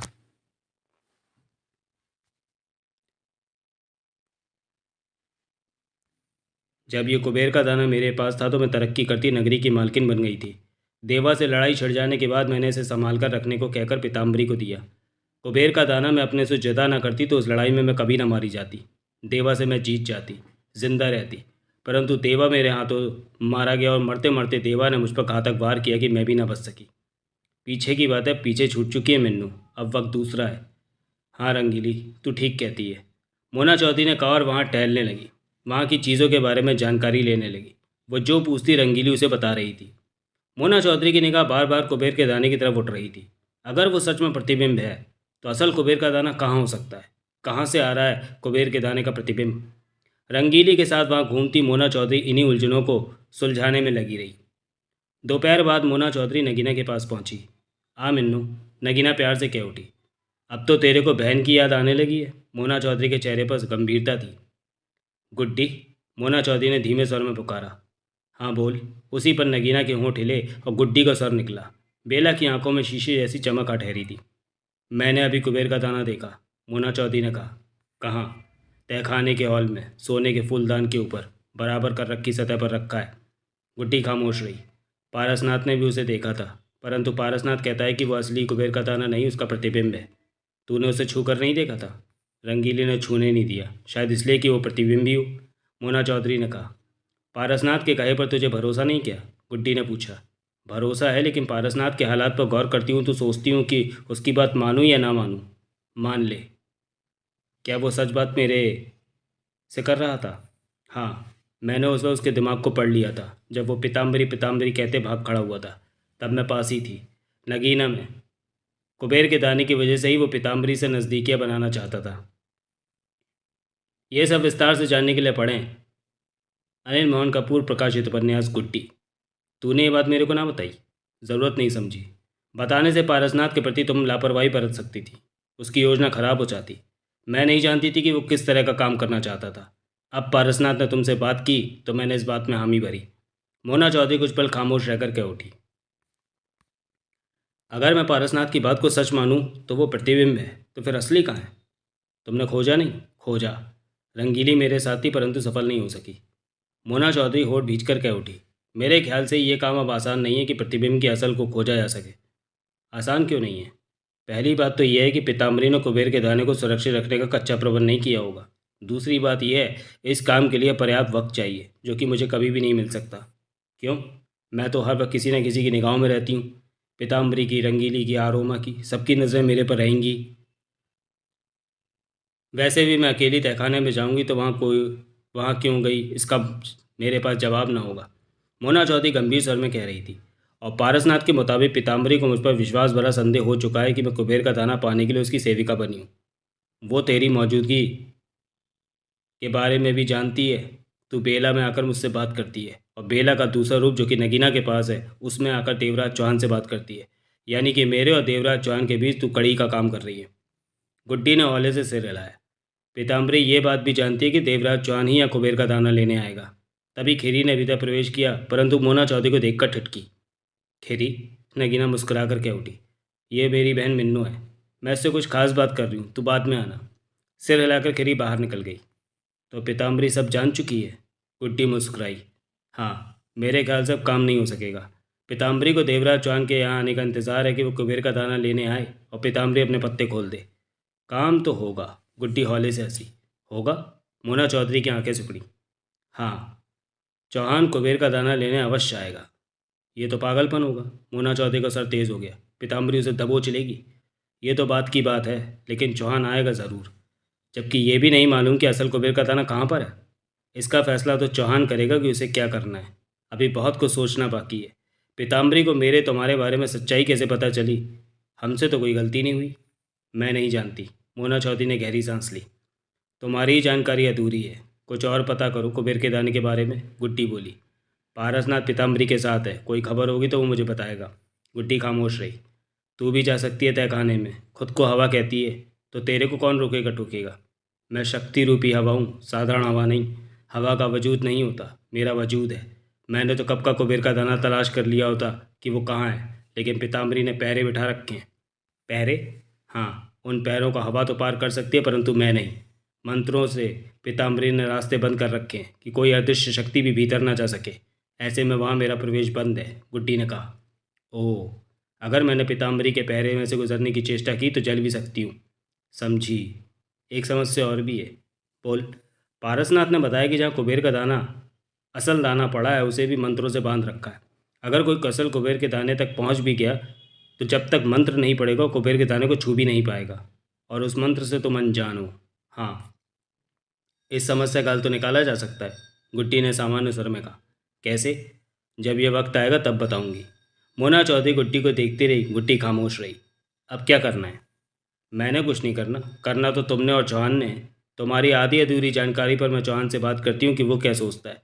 उसका अपना दिमाग है, मेरा अपना और तुम्हारा अपना। तुम भी सोचो कुछ। जल्दबाजी मत करना गुड्डी।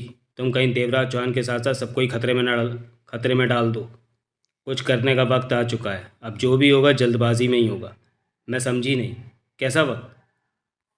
इंसान अपने कर्म करता है, परंतु उसे ये नहीं पता होता कि कौन सा कर्म कैसे वक्त में करना फ़ायदे का होता है। और वक्त देवता तय करते हैं। इंसान तभी तो हार जाता है कि उसे मुनासिब वक्त का ज्ञान नहीं होता।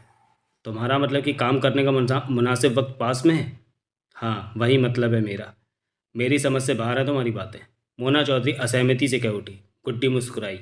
चलती हूँ, ज़रा चौहान से बात कर लूँ। मोना चौधरी ने हौले से सिर हिला दिया।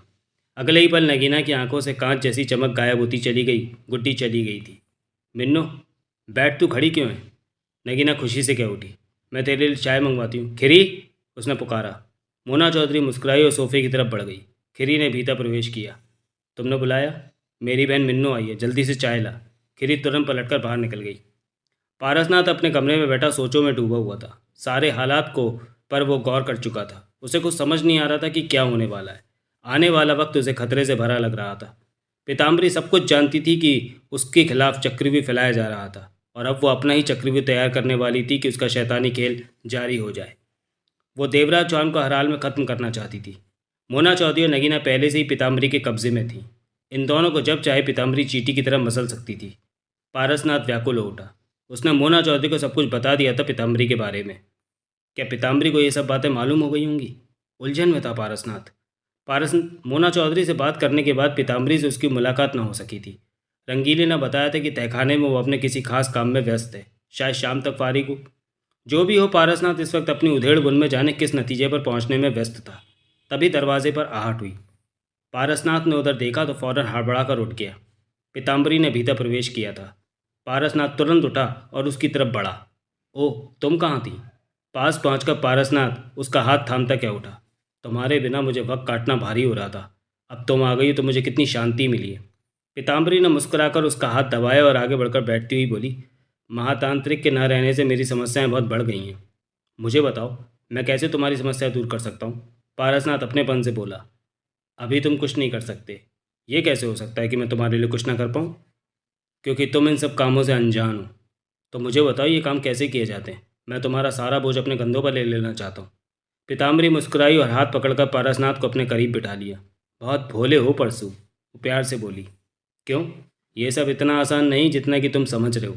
जादू टोने तंत्र मंत्र और यंत्र को सीखने के लिए बहुत लंबा वक्त और गहरी साधना की आवश्यकता होती है। पीताम्बरी ने कहा। मैं वक्त लगाने को तैयार। मैं जानती हूँ कि तुम मेरे लिए जान भी दे सकते हो। पीताम्बरी हौले से हंस पड़ी। आखिर तुम मुझे कुछ करने क्यों नहीं देती? अभी वक्त नहीं आया। पहले तुम्हें काम सिखाने होंगे, फिर तुम कर्म कर पाओगे। उससे पहले नगरी में दुश्मन रूपी मनुष्यों से निपटना है। पीताम्बरी एकाएक बोली। तुम्हें मिन्नों से बात करने को कर ली बात मोना चौधरी से, पारसनाथ बोला। मोना चौधरी को कुबेर के दाने के बारे में बता दिया है कि वह तहखाने के उस हॉल में पड़ा है। बहुत सुंदर है। तूने बताया तो नहीं कि कुबेर के दाने का प्रतिबिंब है? पीताम्बरी बोली। मैं कैसे बताता? तुमने तो ये बताने को मना कर दिया था। पारसनाथ मुस्कुरा पड़ा। सुनकर क्या बोली मिन्नू? कह रही थी वो स्वयं जाकर देखेगी। हाँ, पीताम्बरी शांत स्वर में कह उठी। रंगीली के साथ वो कुबेर का दाना देखने गई थी। दोनों एक दूसरे के साथ खेल खेल रहे थे। पीताम्बरी जानती थी कि पारसनाथ दगाबाजी कर रहा है उससे। इधर पारसनाथ झूठ पर झूठ बोले जा रहा था। पीताम्बरी उठ खड़ी हुई। ये क्या, तुम खड़ी हो गई? कहीं जाना है क्या? हाँ, मुझे। तुम चली जाओगी तो मेरा मन नहीं लगेगा। मैं भी तुम्हारे साथ।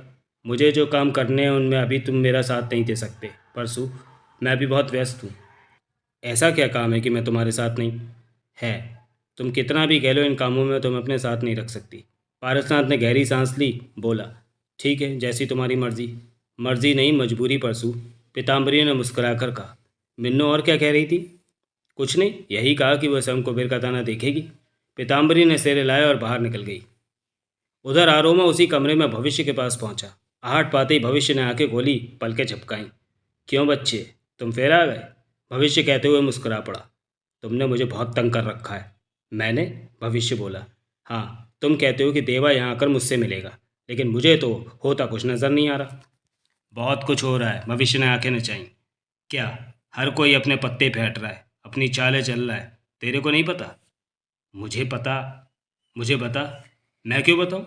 ये बताना मेरा काम नहीं, और तेरे को भी जानने की ज़रूरत क्या है? मालूम होने पर मेरे को तसल्ली होगी। तेरी तसल्ली से मुझे क्या फ़ायदा? मेरा ही फ़ायदा सही, तू बता।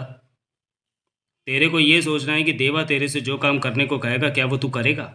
आरोमा भविष्य को देखने लगा। सोच में पड़ गया। हाँ, देवा का काम मैं तभी करूँगा जब उसमें मेरा फ़ायदा होगा, आरोमा ने कहा। तेरा तो फ़ायदा हो गई। पीताम्बरी से मुक्ति की राह पर बढ़ेगा देवा की बात मानकर। फिर तो मैं देवा की बात मानूंगा, लेकिन पक्का नहीं है कि तेरे को मुक्ति मिले। ये तो तेरी मात्र कोशिश होगी, भविष्य बोला।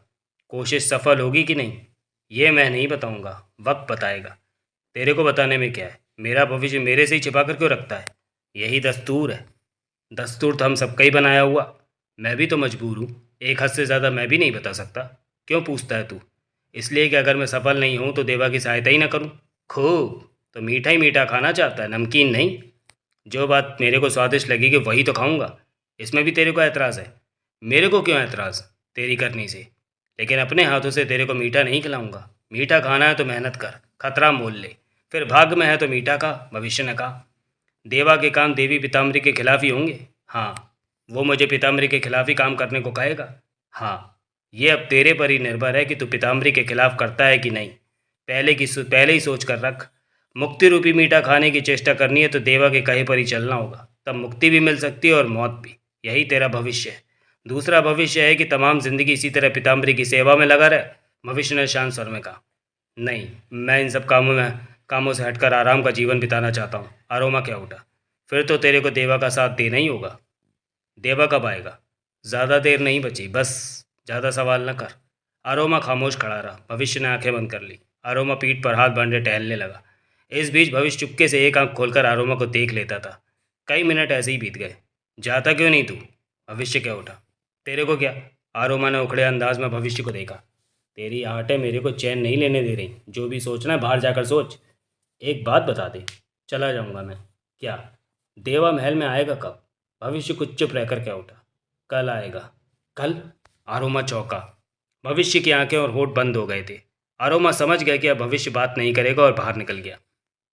देवराज चौहान, जगमोहन, नगीना, सितारा, मास्टर, महाजन और तारा इस वक्त भी पेड़ों के झुरमुट में बैठे हुए थे। शाम के 4 का वक्त हो रहा था। पेट भरने के लिए आसपास के पेड़ों से फल तोड़कर इस्तेमाल कर रहे थे। 2 दिन से देवराज चौहान यहीं पर था। इस तरह बैठे रहना उसके लिए कठिन था, परंतु वहां से उठकर जाएगा भी कहाँ? कोई रास्ता ना था सिर्फ महल के अलावा, क्योंकि कुबेर के दाने का सुराग पहल से ही लग सकता था और इस काम को मोना चौधरी पूरा करने में लगी हुई थी। तभी वहां की खामोशी को महाजन ने तोड़ा। मुझे समझ नहीं आ रहा कि हम यहाँ बैठे रहकर क्या कर रहे हैं। जाएंगे कहाँ? मास्टर बोला। महाजन एकाएक खामोश सा हो गया। मतलब कि यहीं बैठे रहेंगे? तारा ने कहा। मेरे ख्याल में तो यही ठीक है। मैं तो परसों के बारे में सोच रही हूँ। सितारा थके स्वर में क्या उठी।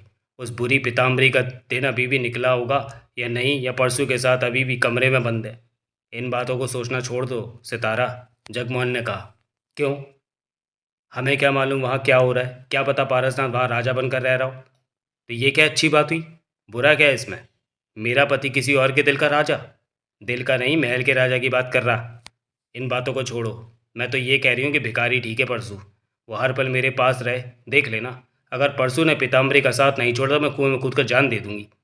गुस्सा नहीं करते बहन, तुम्हारे लिए तो यही एक समस्या है और हमारे सामने 10 हैं, बोली नगीना। तुम्हारी 10 समस्याओं का मैं क्या करूं? मेरी एक समस्या ही 100 के बराबर है। अब परसों के बिना न रह पाऊंगी मैं। मास्टर ने देवराज चौहान को देखकर कहा। तुम कुबेर का दाना पाना चाहते हो जो पीताम्बरी के पास है? हाँ, देवराज चौहान ने सिर हिलाया। यहाँ बैठे रहकर हम ये कैसे पता कर सकते हैं कि कुबेर का दाना पीताम्बरी ने कहाँ रखा है? देवराज चौहान सोच भरे अंदाज में कुछ पल खामोश रहकर कह उठा।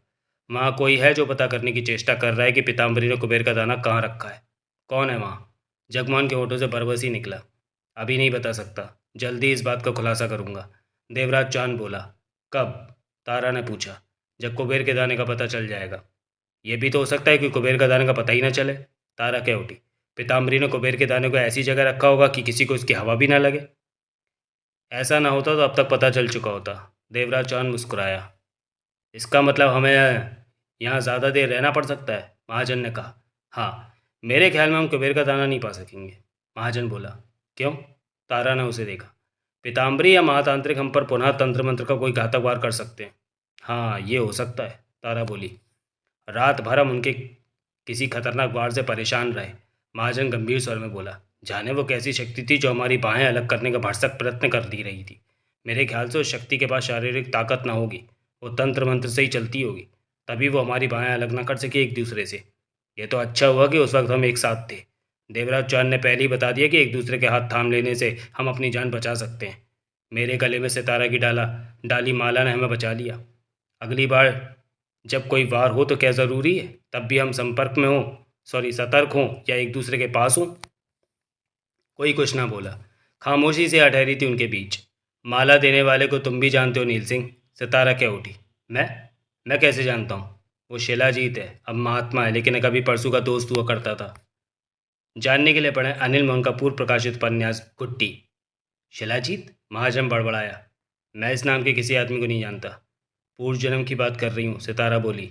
मैं भी पूर्व जन्म की बात कर रहा हूँ। शिलाजीत नाम का ऐसा कोई व्यक्ति मुझे याद नहीं आ रहा जिसे मैं जानता हूँ, गहरी सोच में डूबे महाजन ने कहा। लेकिन मुझे याद है तुम शिलाजीत से मिलते थे, बात करते थे। महाजन खामोश रहा। यही वो पल थे कि नगीना की आंखों में एकाएक कांच जैसी चमक विद्यमान हुई और गुड्डी का आगमन हो गया। वो बारी बारी सबको देखने लगी। कई पल ऐसे ही बीते। सबकी बातें जारी थी। गुड्डी क्या उठी। शाम हो रही है, हमें रात को खाने के लिए फल ले आने चाहिए। हाँ, तारा बोली। मैं भी यही सोच रही थी। मैं और ये ले आते हैं। गुड्डी ने देवराज चौहान की तरफ इशारा किया। अगले ही पल देवराज चौहान संभला। नगीना की आंखों में कांच की चमक पाकर वो समझ गया कि गुड्डी आ चुकी है। मैं भी साथ चलता हूँ, मास्टर ने कहा। सबके खाने के लिए फल ज़्यादा चाहिए, तुम दो उतने फल नहीं ला पाओगे। अभी तुम आराम करो, देवराज चौहान उठते हुए बोला। फल तोड़कर तुम्हें आवाज़ दे देंगे।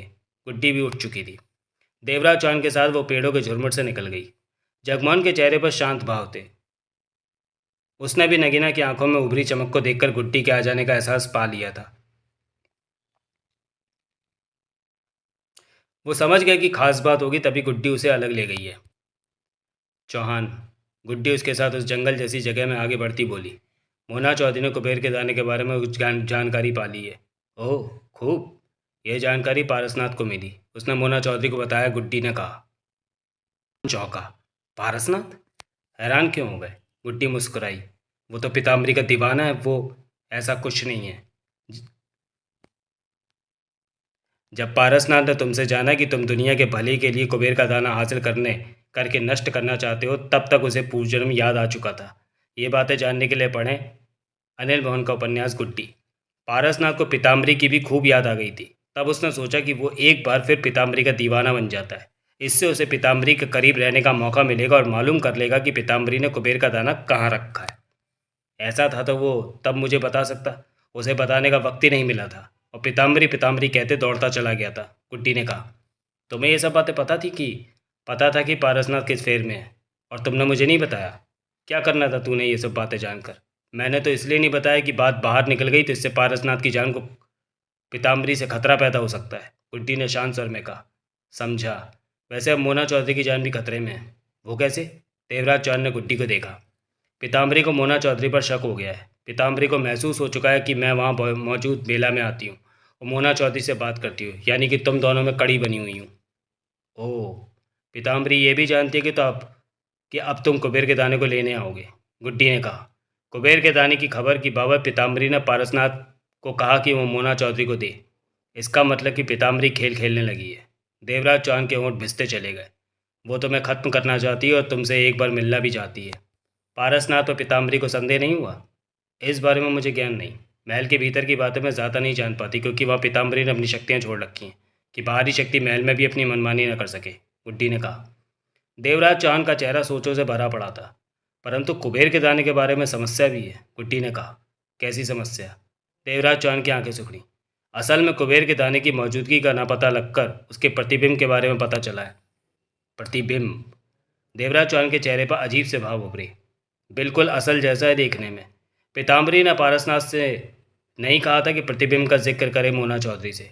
उसे तो यही कहा गया था कि उसे यही बताए कि वो कुबेर का दाना है, परंतु पारसनाथ ने बताया कि वो प्रतिबिंब है, धोखा है। मैं अभी भी ठीक से नहीं समझा। उलझन में पड़ गए? गुड्डी ने गंभीर स्वर में कहा। हाँ, तो मैं तुम्हें सिलसिलेवार वो सब बातें बताती हूँ जो मुझे मोना चौधरी ने बताई। गुड्डी ने देवराज चौहान की ओर देखा। देवराज चौहान ने सिर हिलाया। गुड्डी कुबेर के दाने के प्रतिबिंब के बारे में बताने लगी थी। देवराज चौहान एक एक शब्द ध्यान से सुन रहा था। गुड्डी की बात खत्म हुई तब तक देवराज चौहान की आंखें सिकुड़ चुकी थीं। नजरें गुड्डी पर थीं। चेहरे पर सोच के भाव नाच रहे थे। चेहरे के हाव भाव से स्पष्ट जाहिर हो रहा था कि मस्तिष्क में सोचें तेजी से दौड़ रही हैं। कुछ खामोशी रही तो वहाँ पर कुबेर के दाने का प्रतिबिंब है। देवराज चौहान धीमे स्वर में बड़बड़ा उठा। हाँ, वो असल कुबेर का दाना नहीं है। गुड्डी बोली। असल कहाँ है? मैं नहीं जानती। मोना चौधरी नहीं जानती। पारसाद भी नहीं जानता। असली कुबेर का दाना ऐसी जगह पर होगा कि साधारण तौर पर कोई न जान पाएगा कि वो किधर रखा है। ठीक समझे? एक समस्या और भी है। क्या? अगर तुम कुबेर के दाने तक पहुंच भी गए तो अभी उसे छू न सकोगे। पीताम्बरी के मुताबिक उसने कुबेर के दाने को मंत्र में बांध रखा है। जब तक वो मंत्र ना पढ़ा जाएगा कुबेर के दाने को नहीं छुआ जा सकता। और वो मंत्र से पीताम्बरी जानती है। मतलब कि कुबेर के दाने तक पहुंच भी गए तो उस मंत्र के बिना उसे छुआ नहीं जा सकता। ठीक समझे? देवराज चौहान के चेहरे पर गंभीरता की छाप नजर आने लगी थी। गुड्डी की नज़रें देवराज चौहान पर टिकी रहीं। तुमने बताया कि पीताम्बरी जानती है कि मोना चौधरी पास रहकर उससे धोखेबाजी कर रही है। वो जानती है कि मोना चौधरी कुबेर का दाना पा लेने के लिए प्रयत्नशील है। देवराज चौहान बोला। हाँ, तो पीताम्बरी उसे खुला क्यों छोड़ रखा है? पारसनाथ के मुताबिक पीताम्बरी चाहती है कि तुम कुबेर का दाना लेने आओ तो वो सब पर हाथ डाले।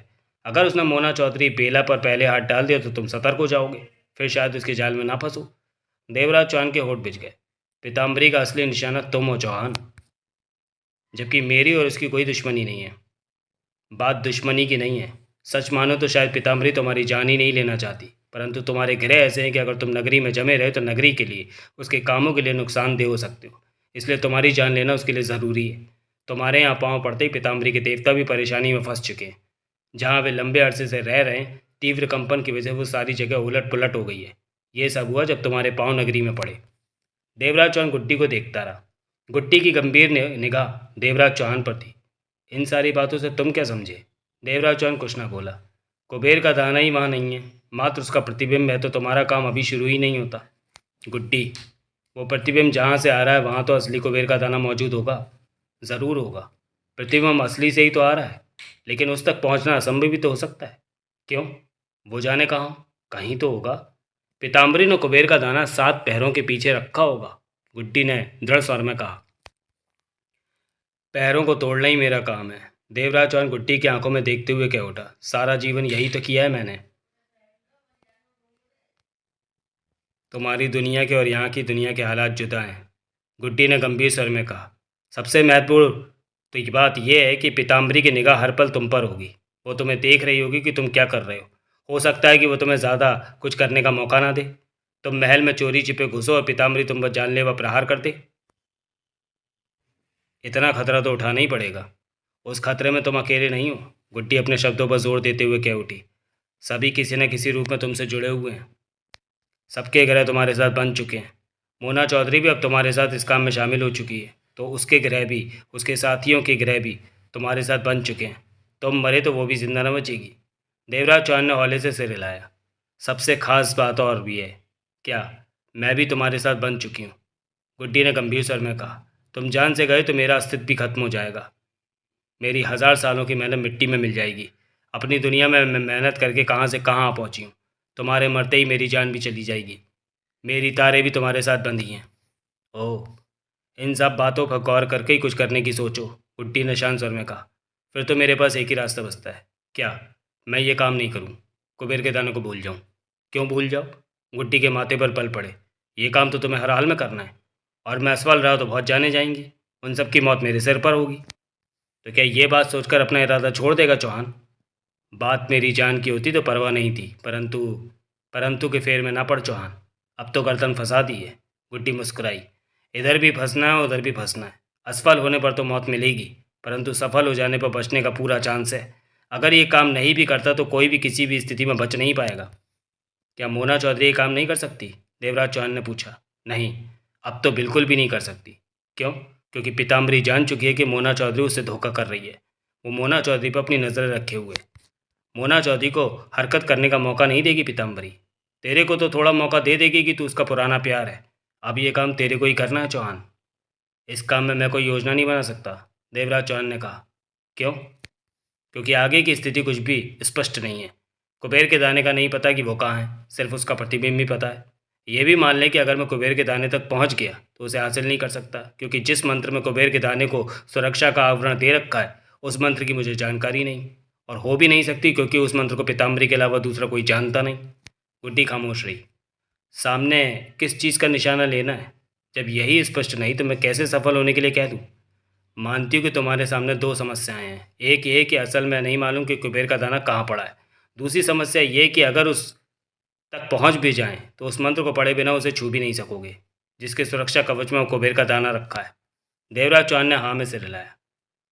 और अब मोना चौधरी ये बात पता न लगा सकेगी कि कुबेर का दाना कहाँ रखा हुआ है, गुड्डी ने पुनः कहा, क्योंकि पीताम्बरी को उस पर पक्का शक हो चुका है। ऐसे में मोना चौधरी की सीमाएं सीमित हो चुकी हैं।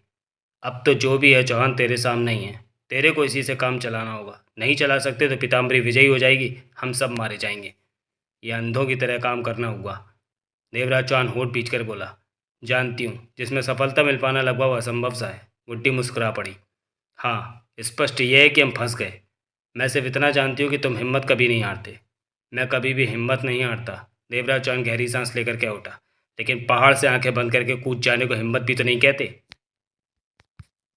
गुड्डी मुस्कुरा पड़ी। फिर भी मैं इन हालातों पर गौर करूँगा। याद रख चौहान, अब हमारे पास वक्त और नहीं बचा। थोड़ा सा वक्त है, या तो अपनी जान गंवा लो या काम करके किसी भी तरह कुबेर का दाना पा लेने की चेष्टा कर डालो। गुड्डी एकाएक गंभीर हो गई। देवराज चौहान ने नज़र घुमा ली। मैं जानती हूँ कि तुम्हें आंखें बंद करके पहाड़ से कूदने को कह रही हूँ। इसके सिवाय कोई रास्ता नहीं बचा। कुछ हो सकता तो बेशक कर लो, नहीं तो मुझे बताओ, मैं तुम्हें रास्ता बताऊँगी। कैसा रास्ता? मैं नहीं जानती वो रास्ता क्या होगा। अपने बड़ों से इस बारे में बात करूँगी। मैं सोचता हूँ शायद कुछ हो सके, देवराज चौहान ने गंभीर स्वर में कहा। जगमोहन तारा मास्टर महाजन से बात की देवराज चौहान ने। सब कुछ बता दिया था देवराज चौहान ने। हर कोई खामोशी से सुनता रहा। यही सब कुछ है हमारे सामने, देवराज चौहान ने पूरी बात बताकर कहा। अगर हम कुबेर का दाना पाने की चेष्टा नहीं करेंगे तो ज़्यादा देर यहाँ सलामत नहीं बैठे रह सकते। देर सवेर में पीताम्बरी अपने किसी वार से हमारी जान ले लेगी। अगर हम कुबेर का दाना पाने की चेष्टा करते हैं और सफल हो जाते हैं तो जान बच सकती है। तुम्हारा मतलब कि यूं बैठे रहने से मौत है? तारा कह उठी। कोशिश करें तो शायद बच जाए। हाँ, लेकिन ये तो असंभव काम है, जगमोहन बेचैनी से बोला। अभी तक ये नहीं मालूम कि कुबेर का दाना कहाँ पर मौजूद है। मालूम है तो सिर्फ उसका प्रतिबिंब। ऊपर से मंत्र की ज़रूरत है कुबेर के दाने के पास पहुँचने में, जो कि सिर्फ पीताम्बरी जानती है। मैंने पहले ही कहा है कि यही सब कुछ है हमारे सामने, देवराज चांद बोला। यानी कि इसी जानकारी पर ही हमें काम करना होगा। महाजन क्या उठा। अगर मन चाहे तो। चाहने या ना चाहने की तो बात ही नहीं है, महाजन ने कहा। तुम कहते हो कि इससे ज़्यादा जानकारी हासिल नहीं हो सकती क्योंकि वहाँ मौजूद मोना चौधरी पर पीताम्बरी को पक्का शक हो चुका है। मोना चौधरी अब और जानकारी नहीं पा सकती, लेकिन पारसनाथ तो जानकारी पा सकता है। वो तो पीताम्बरी के साथ ही है। क्या मालूम उसे जानकारी मिल पाती है या नहीं। हम कब तक यहाँ बैठे रह सकते हैं? इस बात का भी हमें ध्यान रखना है कि पीताम्बरी कभी भी हम पर वार कर सकती है। ऊपर से तुम ये कहते हो कि पीताम्बरी को तुम्हारे वहाँ पहुँचने का इंतज़ार है। वो ये सब करके खेल खेल रही है। देवराज चौहान अजीब से ढंग से मुस्करा पड़ा। क्या हुआ? वो बेशक हमसे खेल खेल रही है, परंतु उसके खेल में हम भी तो खेल खेल सकते हैं। कैसा खेल? बताऊंगा। पहले ये सोचो कि क्या हम ये काम करने को तैयार हैं। हम लोगों ने क्या सोचना है? तारा क्या उठी। अंतिम फैसला तो तुम्हारे हाथ में है। डकैती मास्टर तुम हो, हम नहीं। ये जान जाने का खेल है, कुछ भी हो सकता है। देवराज चांद बोला। जान तो यहाँ बैठे रहकर भी जानी है, महाजन बोला। फिर कोशिश करने में क्या हर्ज है? मेरा भी यही ख्याल है, देवराज चांद बोला। तो मैं इस काम के लिए कोई योजना तैयार करनी चाहिए, तारा कह उठी। कर रहा हूँ। क्या? तारा के ओठों से निकला। मैंने कहा योजना तैयार कर रहा हूँ। अभी बातें करते हुए? हाँ। तारा गहरी सांस लेकर रह गई। इसके लिए महल के भीतर के रास्ते की जानकारी होनी आवश्यक है। जानकारी है मेरे पास। तुम्हें कैसे पता महल के भीतर का नक्शा? और मेरे गुरु ने बताया था। गुरु? वो कब आया, कब मिला तुमसे? महाजन अजीब से सर में बोला। देवराज चांद ने उसकी बात का जवाब न देकर मास्टर को देखा। तुम क्यों खामोश हो? मैं? मास्टर ने देवराज चांद को देखा। कुबेर के दाने के बारे में सोच रहा हूँ। क्या? प्रतिबिंब से असल में मौजूद कुबेर के दाने तक पहुंचा जा सकता है, मास्टर ने कहा। हाँ, लेकिन यह बहुत कठिन काम है। असंभव तो नहीं। उस वक्त पीताम्बरी अवश्य हम पर नज़र रख रही होगी। फिर तो कभी भी हमें पकड़ सकती है, हमारी जान ले सकती है। ये तो उस वक्त के हालात पर निर्भर है, देवराज चांद मुस्कुराया। हालात पर? हाँ। उसे हमें देखने सुनने में मज़ा आ रहा होगा तो वो हमें छेड़ेगी नहीं, काम करने देगी। मास्टर की आंखें सिकुड़ी। देखने सुनने में मज़ा? मैं समझा नहीं। यहीं से तो हमारा खेल शुरू होगा। हमने ऐसा कुछ करना है कि पीताम्बरी हमें खामोशी से देखती रहे। क्या करना होगा हमें? मास्टर के माथे पर बल पड़ चुके थे। बताऊंगा। जब योजना बताऊंगा तो सब जान जाओगे कि क्या कैसे होगा। कहते हुए देवराज चांद ने जगमोहन और तारा को देखा। मुझे अपने साथ सिर्फ एक की ज़रूरत है। कौन होगा मेरे साथ? तुम जिसको कहोगे वही होगा तुम्हारे साथ, जगमोहन ने गंभीर स्वर में कहा। जो महल में मेरे साथ रहना चाहता है वो बोले। मैं चलूँगा तुम्हारे साथ, मास्टर ने कहा। सोच लो। सोचना क्या है? मौत बाहर भी और भीतर भी। मास्टर मुस्कुरा पड़ा। फिर डरना क्या? मेरी आदत वैसे भी डरने की नहीं है। देवराज चांद ने गंभीरता से सिर हिलाया। तुम्हारी योजना क्या है? महल में जाकर कैसे काम करोगे? जगमोहन ने पूछा। योजना बना रहा हूँ, पूरी होते ही बता दूंगा। कब? कब काम करने की सोच रहे हो? जगमोहन के होठों से निकला। ये काम कल ही होगा। ये रात आराम करने और सोचने में निकल जाएगी। कल दिन में खुले तौर पर बात करेंगे इस बारे में। अपनी योजना में मेरे लिए भी कोई काम रखना, तारा बोली। देवराज चांद ने कुछ नहीं कहा। तभी सितारा पास आ पहुंची। ये अलग बैठकर चुपके चुपके क्या बातें कर रहे हो तुम लोग? वो बोली। पारसनाथ के बारे में बात कर रहे हैं, जगमोहन मुस्कुरा पड़ा। क्या हुआ अब? उसने पीताम्बरी से ब्याह तो नहीं कर लिया? सितारा जल्दी से क्या उठी। तुम्हें खुशी होगी ये सुनकर कि पारसनाथ ने ऐसा कुछ नहीं किया जैसा कि तुम सोच रही हो। मैं क्या सोच रही हूँ? जो भी तुम सोच रही हो वही तो पूछ रही हूँ कि क्या। जगमोहन ने मुंह बनाया, दूसरी तरफ देखने लगा। महाजन क्या उठा। पारसनाथ पीताम्बरी का दीवाना नहीं है। दीवानगी का बहाना बनाकर वो कुबेर के दाने का पता कर लगा रहा है। सच? सितारा खेल उठी। हाँ, मैं तो पहले ही जानती थी कि मेरा परजू ऐसा नहीं है। एक बार उससे गलती हो गई, अब वो ऐसा काम नहीं करेगा। परंतु ये बात तुम्हें कैसे पता? किसने बताई? सितारा एकाएक पूछ बैठी। देवराज चौहान ने बताई। इसे कैसे पता चली ये बात? इसके गुरु ने बताई। मैंने तो गुरु को यहाँ आते नहीं देखा। तो फिर? तभी नगीना पास आती हुई कह उठी। फल खा लो, अंधेरा हो गया है, पड़े पड़े फल खराब हो जाएंगे। महल में पीताम्बरी उसी कमरे में थी जहाँ मंत्र पढ़ने के पश्चात दीवार पर पारसनाथ और मोना चौधरी की तस्वीरें उभर आई थी और उनकी बातें सुनी थी। वो इस वक्त लकड़ी की आरामदेह कुर्सी पर बैठी हुई थी। सोचों में डूबी, कभी उसकी आंखें बंद हो जाती तो कभी खुल जाती। चेहरा गंभीर था। वो जानती थी कि अंधेरा हो चुका है, परंतु यहाँ से उठने का मन नहीं था उसका। तभी कदमों की आहटों के साथ रंगीली ने भीतर प्रवेश किया। तुम यहाँ बैठी हो और मैं कहाँ कहाँ ढूंढ रही हूँ तुम्हें। रंगीली क्या उठी। पीताम्बरी ने उसे देखा, कहा कुछ नहीं। चलो, मैंने तुम्हारी पसंद का खाना बनाया, रात हो चुकी है। रंगीली बोली। अभी खाने का मन नहीं है, खाना ठंडा हो जाएगा। होने दो। समझ में नहीं आता कि तुम किस उधड़बन में लगी हो। रंगीली ने कमर पर हाथ रखकर कहा। इंतज़ार है मुझे। किस बात का।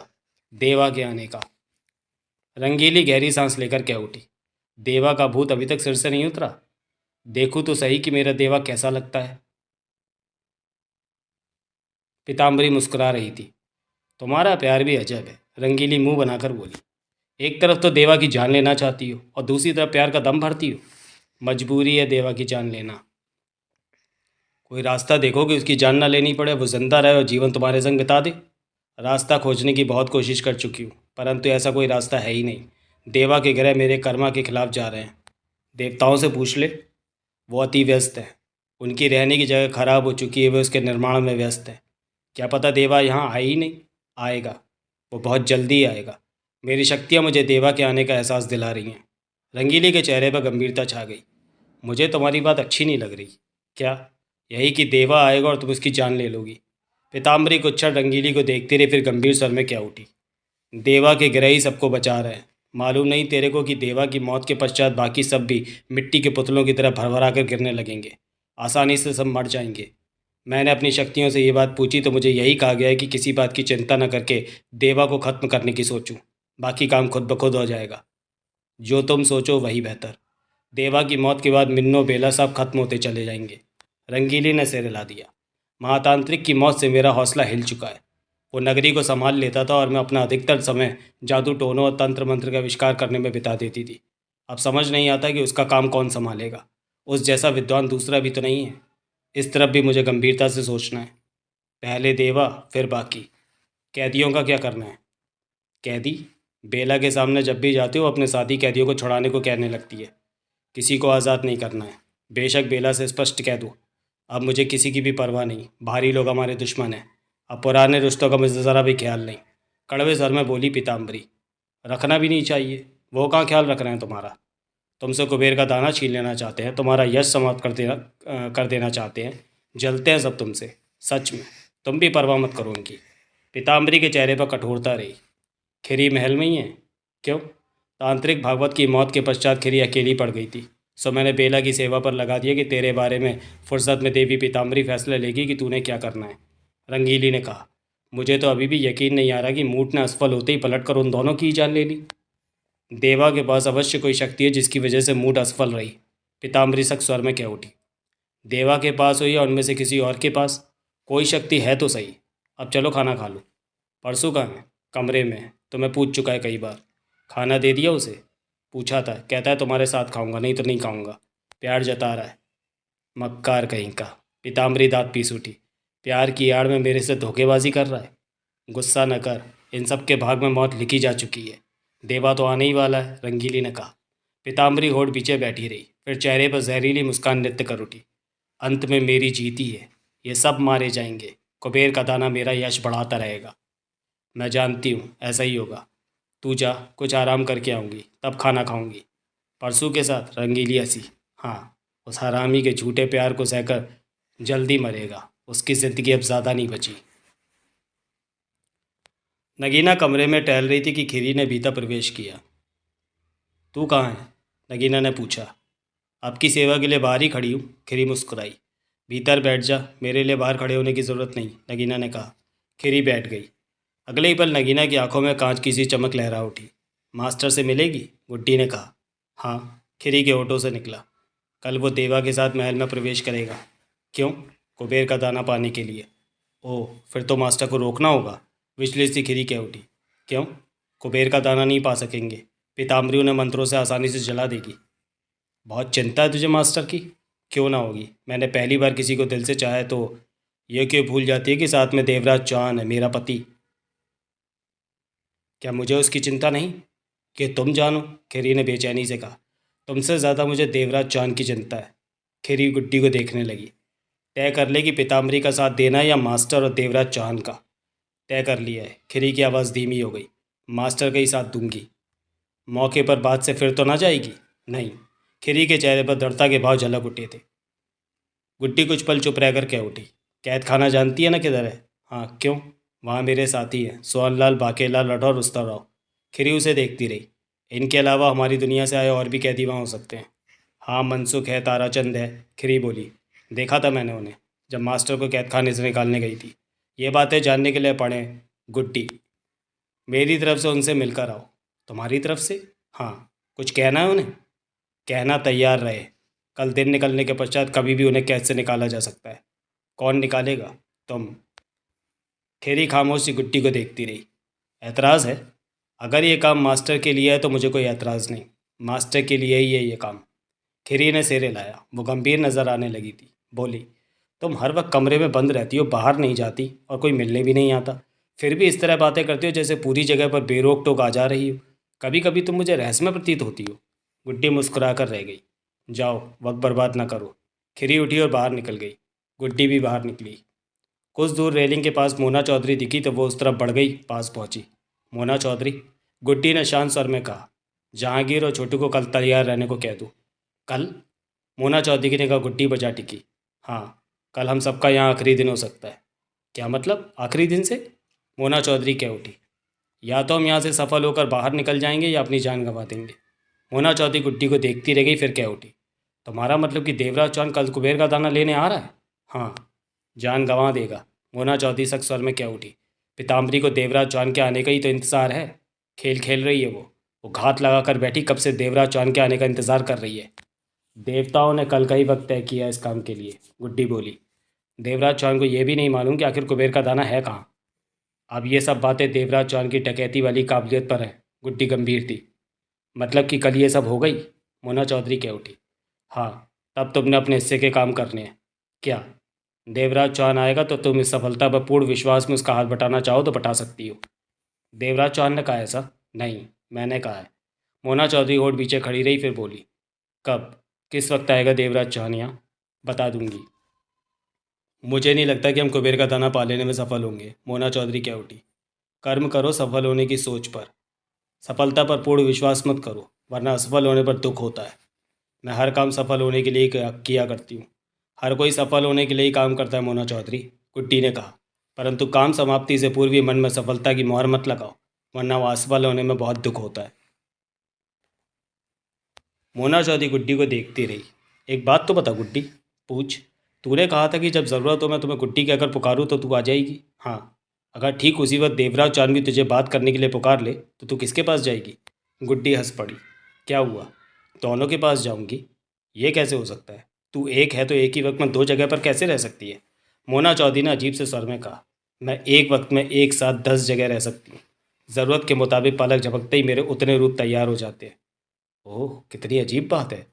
हमारी दुनिया के लिए मामूली बात है। अब मैं जाती हूँ, कई काम करने हैं मुझे। मोना चौधरी उसे देखती रही, फिर से हिला दिया। अगले ही पल नगीना की आंखों में उभरी चमक लुप्त होती चली गई। मिन्नू, तूने मुझे अपना कमरा तो दिखाया ही नहीं। चल दिखाऊं? मोना चौधरी बोली। वो रहा मेरा कमरा। तू जब प्यार से बात करती है तो बहुत अच्छी लगती है। नगीना ने मोना चौधरी का हाथ थाम लिया। मोना चौधरी के होठों पर मुस्कान छाई रही। दोनों कमरे की तरफ बढ़ गई। खिरी महल के एक तरफ बने कैद खाने में पहुंची। पाठक इस कैद खाने को पूर्व प्रकाशित उपन्यास गुड्डी में अच्छी तरह देख चुके हैं। 10 फीट चौड़ा कैद खाने का प्रवेश द्वार बंद था। बाहर 2 पहरेदार मौजूद थे। चूँकि खिरी का कहीं भी आना जाना मना नहीं था, इसलिए उन्होंने खिरी के भीतर जाने की इच्छा नहीं टुकराई। दरवाजे का बड़ा सा पल्ला खोला और खिरी के भीतर प्रवेश कर जाने के बाद दरवाजे का पल्ला पुनः बंद हो गया। खिरी भीतर प्रवेश करके ठिठकी। 10 फीट चौड़ा रास्ता आगे जा रहा था, जिसके दोनों तरफ लोहे की सलाखों वाली कोठरियाँ बनी दिखाई दे रही थी। यह रास्ता 200 फीट तक आगे जाता था और उस तरफ से भी भीतर आने का रास्ता था। भीतर के पहरेदार टहलते नजर आ रहे थे। खिरी को आया पाकर एक पहरेदार फौरन उसके पास पहुंचा। आगमन कैसे हुआ? पहरेदार ने पूछा। कैदियों का हालचाल पूछने आई हूँ। सब ठीक है। वो जानते हैं कि यहाँ से नहीं निकल सकते। 2 वक्त का खाना पीना बराबर दिया जा रहा है। कोई नया आदेश? कुछ नहीं, तुम दूर जाकर खड़े हो जाओ, मुझे बातें करनी है। बातें ना सुनना। वो चला गया। दूसरे साथी को भी साथ लेता काफ़ी दूर खड़ा हो गया। खिरी आगे बढ़ी। तभी बाकेलाल लठौर का सर गूंजा। कौन हो आए हो? चेहरे तो दिखायो मारे को। आवाज़ तो जनाना लागे हो। बाप क्यों मरेला, जो भी आयला चेहरा तो दिखाई लई। चुप छोटे, बीचों में टांगो ना मारो हो। तभी बाकेलाल लठौर की कोठरी के सामने खिरी आ ठहरी। तम आयो हो, का नाम होवे थारा? खिरी, अजीबो नामो होवे। खैर तब मारे को यहाँ से बाहर निकालने आयो हो? खिरी बाकेलाल लठौर को देखती आगे बढ़ी और मनसुख की कोठरी के बाहर रुकी। मारी बातों का जवाब ही ना दिए हो। भाव ऊंचो हो सके। मनसुख उसे देखते ही मुस्कुरा पड़ा। मास्टर कैसा है? उसे तुम यहाँ से ले गई थी। अच्छा है, खिरी ने गंभीर स्वर में कहा। इन्हों में तो पुरानी जान पहचान लागो हो। मैं जानता हूँ अब तुम मुझे यहाँ से निकालने आई हो। तुम्हारी सब शर्तें मंजूर है, पूछने की भी ज़रूरत नहीं। खिरी आगे बढ़ी और ताराचंद की कोठरी के बाहर रुकी। ताराचंद कठोर निगाहों से खिरी को देखने लगा। पाठक ताराचंद के बारे में पूर्व प्रकाशित उपन्यास सरगना में पढ़ चुके हैं। खिरी के चेहरे पर शांत मुस्कान उभरी। ताराचंद उसे देखता रहा। सरगना आपको अनिल मोहन की प्लेलिस्ट में मिल जाएगी। तुम्हारी पत्नी से मैं मिली थी। तारा से? उसके होंठों से निकला। हाँ। ताराचंद का चेहरा और भी कठोर हो गया। वो जिंदा है अभी? ताराचंद शब्दों को चबा कर कह उठा। गुस्सा ना करो, वो अब बदल गई है। शायद उसे तुम्हारा इंतज़ार भी हो। वो कुतिया कभी नहीं बदल सकती। वो औरतों के लिए ऐसे अपशब्द इस्तेमाल नहीं करते, किरी ने मुस्कुरा कर कहा। ताराचंद कुछ कहने लगा कि होठ भींचकर खामोश रह गया। सबों से बात करो यो खीरी, मारी बातों का जवाब ना दियो हो। खीरी पलटी और सामने वाली कोठरी के पास जा खड़ी हुई। उसमें रुस्तम राव था। कैसा है तू त्रिवेणी? तू अपन को जानेला क्या? रुस्तम राव चौंका। यह अपन के पहले जन्म का नाम होइला। मैं तो गुलचंद, भंवर सिंह, मिन्नू और देवा को भी जानती हूँ। खीरी मुस्कुराई।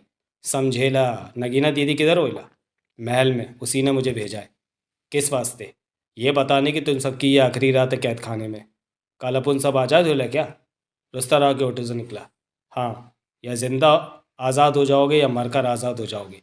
ओह। खिरी सोहनलाल की कोठरी के सामने टिटकी। कैसा है गुलचंद? कौन है तू? सोहनलाल के होठों से निकला। खेरी, मुझे कैसे जानती है? मैं तुम सबको जानती हूँ, ताराचंद और मनसुख को छोड़कर। कल तुम लोग आज़ाद हो जाओगे।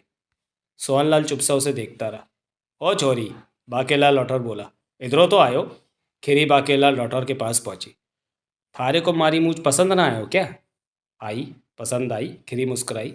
फिर तुम सबों से बातें करो, मारे से ना करो। मैंने सोचा मूछ वालों से फुर्सत में लंबी बात करूंगी। सच्चो? बाकेलाल लौटौर ने दांत फाड़े। सच, कसम से। मारा मन भी थारे से बात करने को करो। तम का गुरदासपुर की होगो हो? गुरदासपुर? पंजाब में होवे ये शहर, सुना नहीं होगा? नहीं। ठीक हो, अब थारे को गुरदासपुर ले चलो। माँ ये पीतलों का बड़ा गिलास लस्सी का मक्खन गोला डलवा के पिलायो, कहते हुए बाकेलाल लठौर का हाथ अपनी मूंछ पर जा पहुंचा। माँ पे मारी वो रहो। वो? खिरी ने आंखें नचाई। हाँ वही, अपने पति के साथ रहो। चार चार बच्चों भी पैदा कर दो उसने। अपने पति के बच्चे? खिरी हड़बड़ा कर बोली। और का, मारे तो पैदा कर ना सको हो, ब्याह हो गया उसो का। अब भी वो तुम्हारी वो है। वो तो वो रहो, ब्याह हो गयो, बच्चों हो गए तो क्या हो गयो।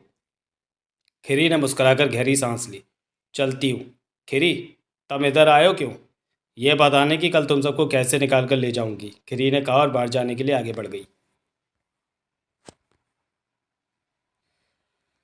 अगले दिन सुबह देवराज चौहान ने सबसे अपनी योजना के बारे में बात की। उन्हें बताया कि कैसे कुबेर के दाने तक पहुंचने की चेष्टा की जा सकती है और पीताम्बरी उनके साथ जो चूहे बिल्ली का खेल खेल रही है, उस खेल पर अपना खेल कैसे खेलना है कि वो उलझ कर रह जाए। सबने सुना। बीच में किसी ने नहीं टोका था। जब देवराज चौहान खामोश हुआ तो जगमोहन बोला, तुम्हारी योजना मुझे बेहद हल्की लगी। देवराज चौहान मुस्कुराया और क्या उठा, इस मामले में कोई ठोस योजना बन ही नहीं सकती, क्योंकि पीताम्बरी जानती है कि हम कुबेर का दाना लेने आ रहे हैं। जिसकी चीज़ को उड़ाने का प्रोग्राम बना है, यूँ समझो कि वो यहाँ मौजूद हमारी बातें सुन रही है और हमारी हरकतों के बारे में सब जानती है। ऐसे में सशक्त योजना बन जाने का सवाल ही नहीं उठता। देवराज चौहान ठीक कहता है, तारा गंभीर स्वर में कह उठी।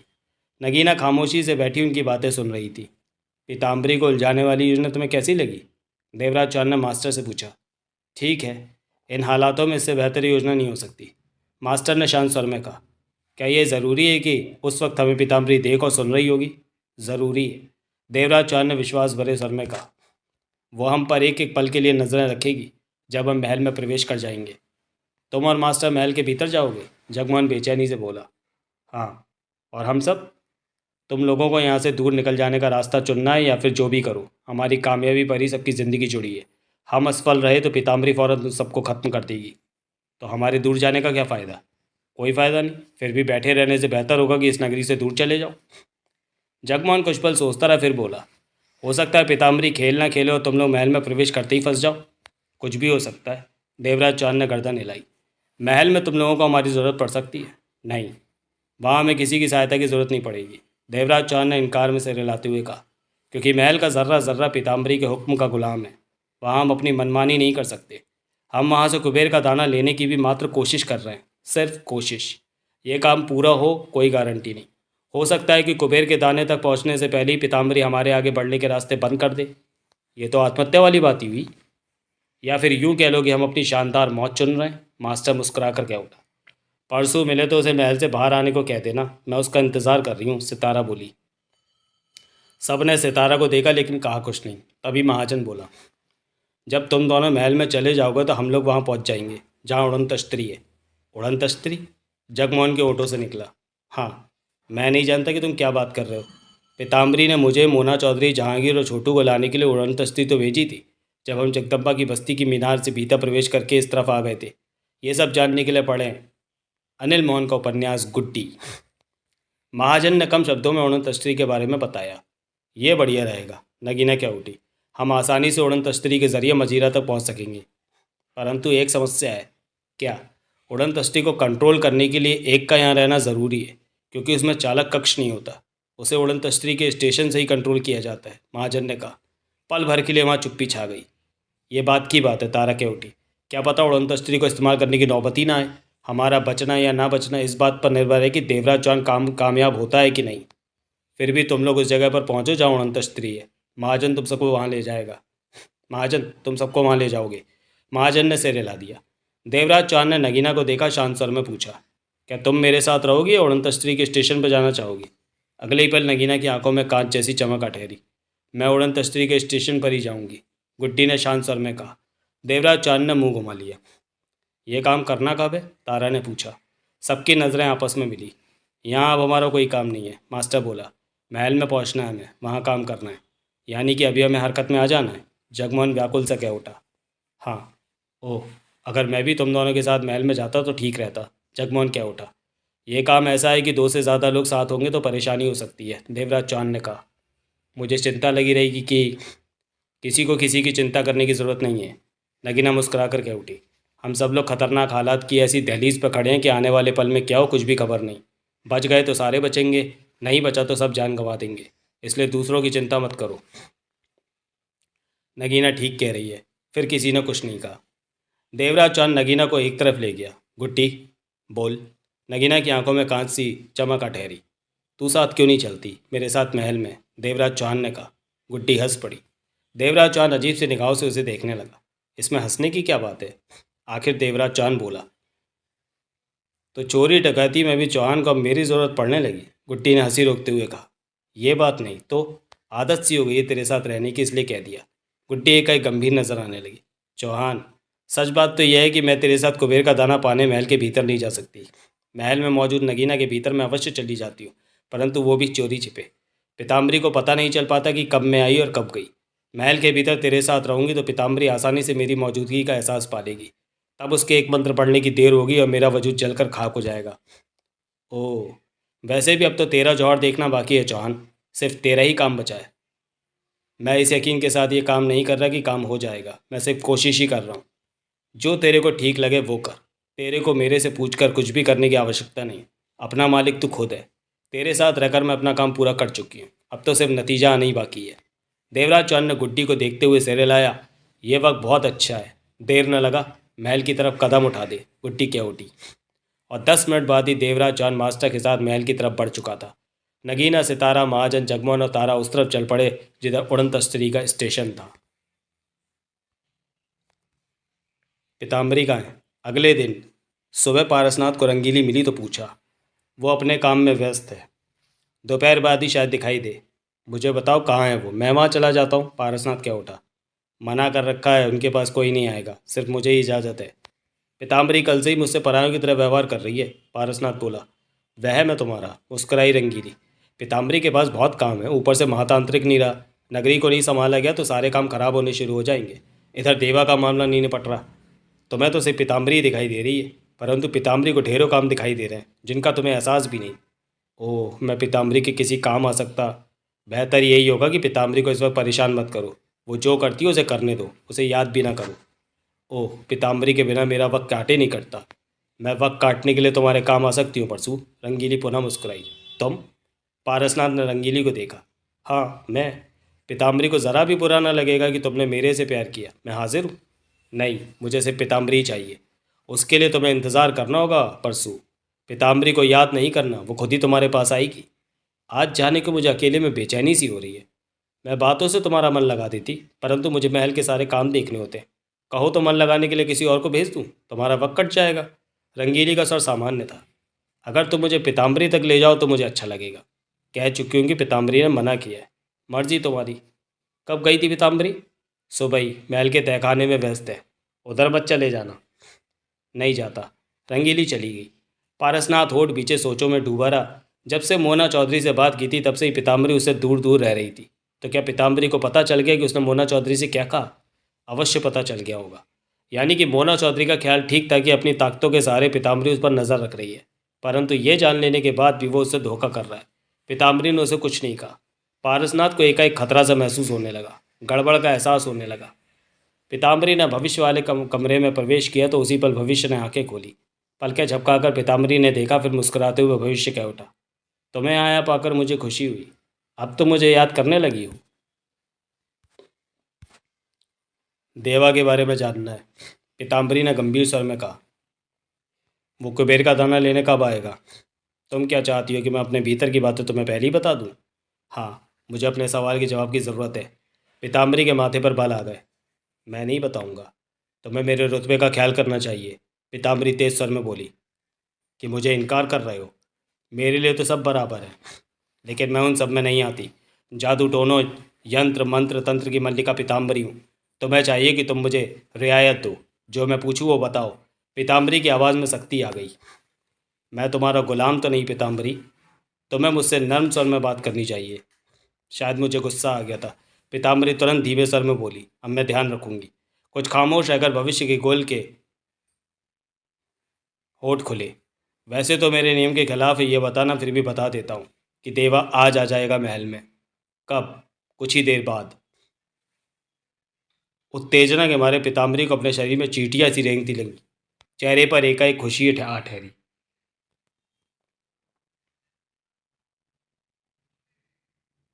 पुराना प्रेमी आ रहा है तो तू खुश हो गई? मेरा प्रसन्न होना स्वाभाविक है भविष्य। हाँ, मैं कहाँ मना कर रहा हूँ। बहुत लंबा वक्त बीत गया देवा को देखे, आज देखूंगी। पीताम्बरी सच में प्रसन्न थी। भविष्य खामोशी से उसे देखता रहा। ये बता कि आने वाले वक्त में क्या होगा? क्या वो कुबेर का दाना पा सकेगा कि नहीं? मैं अब अपने भीतर के जवाब बाहर ना निकालूंगा, भविष्य ने कहा। क्यों? देवा आ रहा है तो सब जवाब तेरे को पहले क्यों बताऊं? तेरे को पता चल ही जाएगा। तू पहले बता देगा तो राहत मिल जाएगी। नहीं, मैं तेरे को इस बारे में भविष्य नहीं बता सकता। मेरे सामने लाल निशान आ रहा है। लाल निशान? यानी कि तेरे को इस बारे में कुछ मत बताऊं। ये निशान तेरे पास किसने भेजा? मेरे बड़ों ने। तेरे भी बड़े हैं? पीताम्बरी की निगाह गोले रूपी भविष्य पर जा टिकी। क्यों नहीं? मेरे बड़े नहीं तो मैं कहाँ से आ जाऊँगा? कभी कभी तो गलती करने पर मेरी पिटाई भी कर देते हैं। हैरत है, मैं तो सोचती थी कि भविष्य अपने आप में पूर्ण है। गलत सोचती हो। कोई भी अपने आप में पूर्ण नहीं।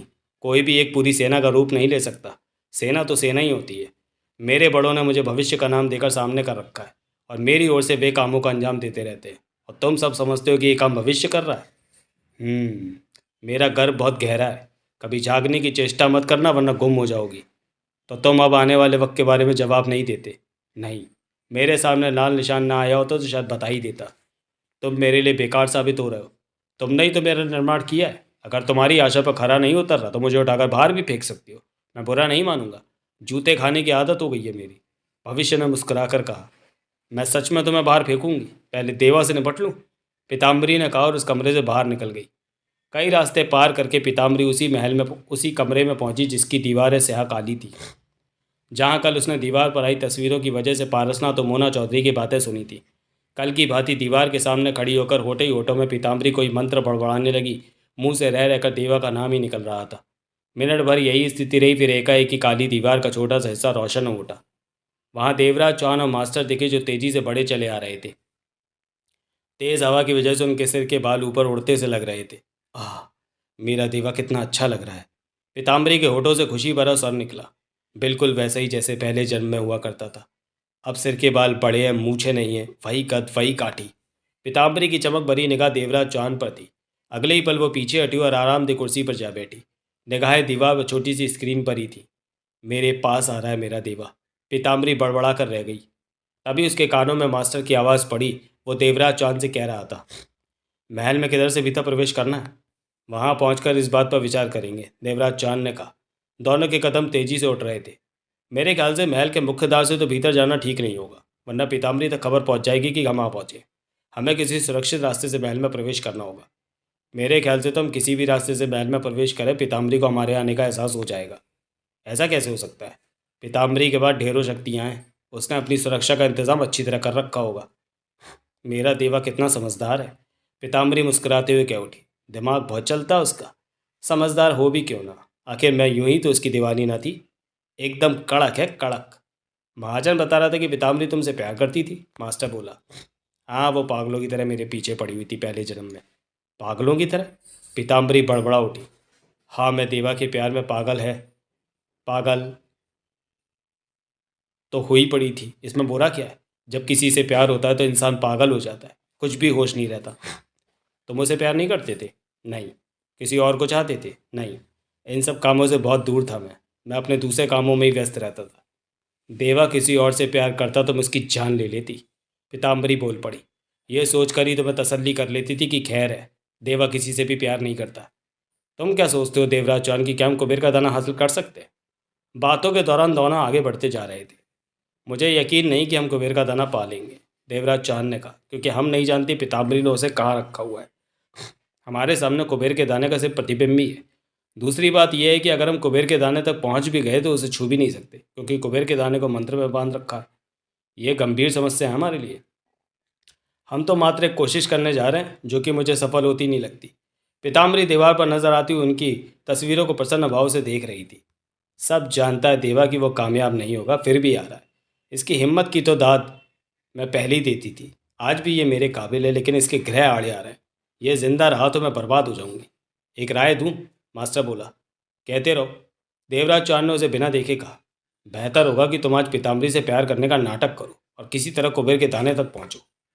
इस तरह की धोखेबाजी करने की मेरी आदत नहीं है, बेशक मेरा कितना बड़ा ही काम क्यों ना सवरे। ये होते हैं मर्द। पीताम्बरी बड़बड़ा उठी। मेरा देवा सच्चा मर्द है। तुम्हें मेरी बात पर विचार करना चाहिए। नहीं, मैं सीधे तौर पर काम को अंजाम दूंगा, देवराज चौहान ने स्पष्ट कहा।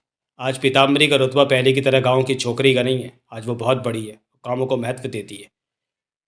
तेरे लिए तो मैं वही हूँ देवा, वही पीताम्बरी। पीताम्बरी गहरी सांस लेकर कह उठी। आगे बढ़ते देवराज चौहान और मास्टर की बातें जारी थी। एकाएक पीताम्बरी ठहाका लगाकर कह उठी, देख तो रंगीली, मेरा देवा आ रहा है। मेरा प्यार खुद चलकर महल में आ रहा है। कितना अच्छा लग रहा है मुझे। मैं तो आज फिर जवान हो गई हूँ, लगती हूँ, वो भी पहले की तरह। खुशी से हंसती रही पीताम्बरी। तो चलिए दोस्तों, वीडियो को यहीं समाप्त करते हैं और मिलते हैं मंत्र के आखिरी भाग में अगले वीडियो में। तब तक के लिए धन्यवाद।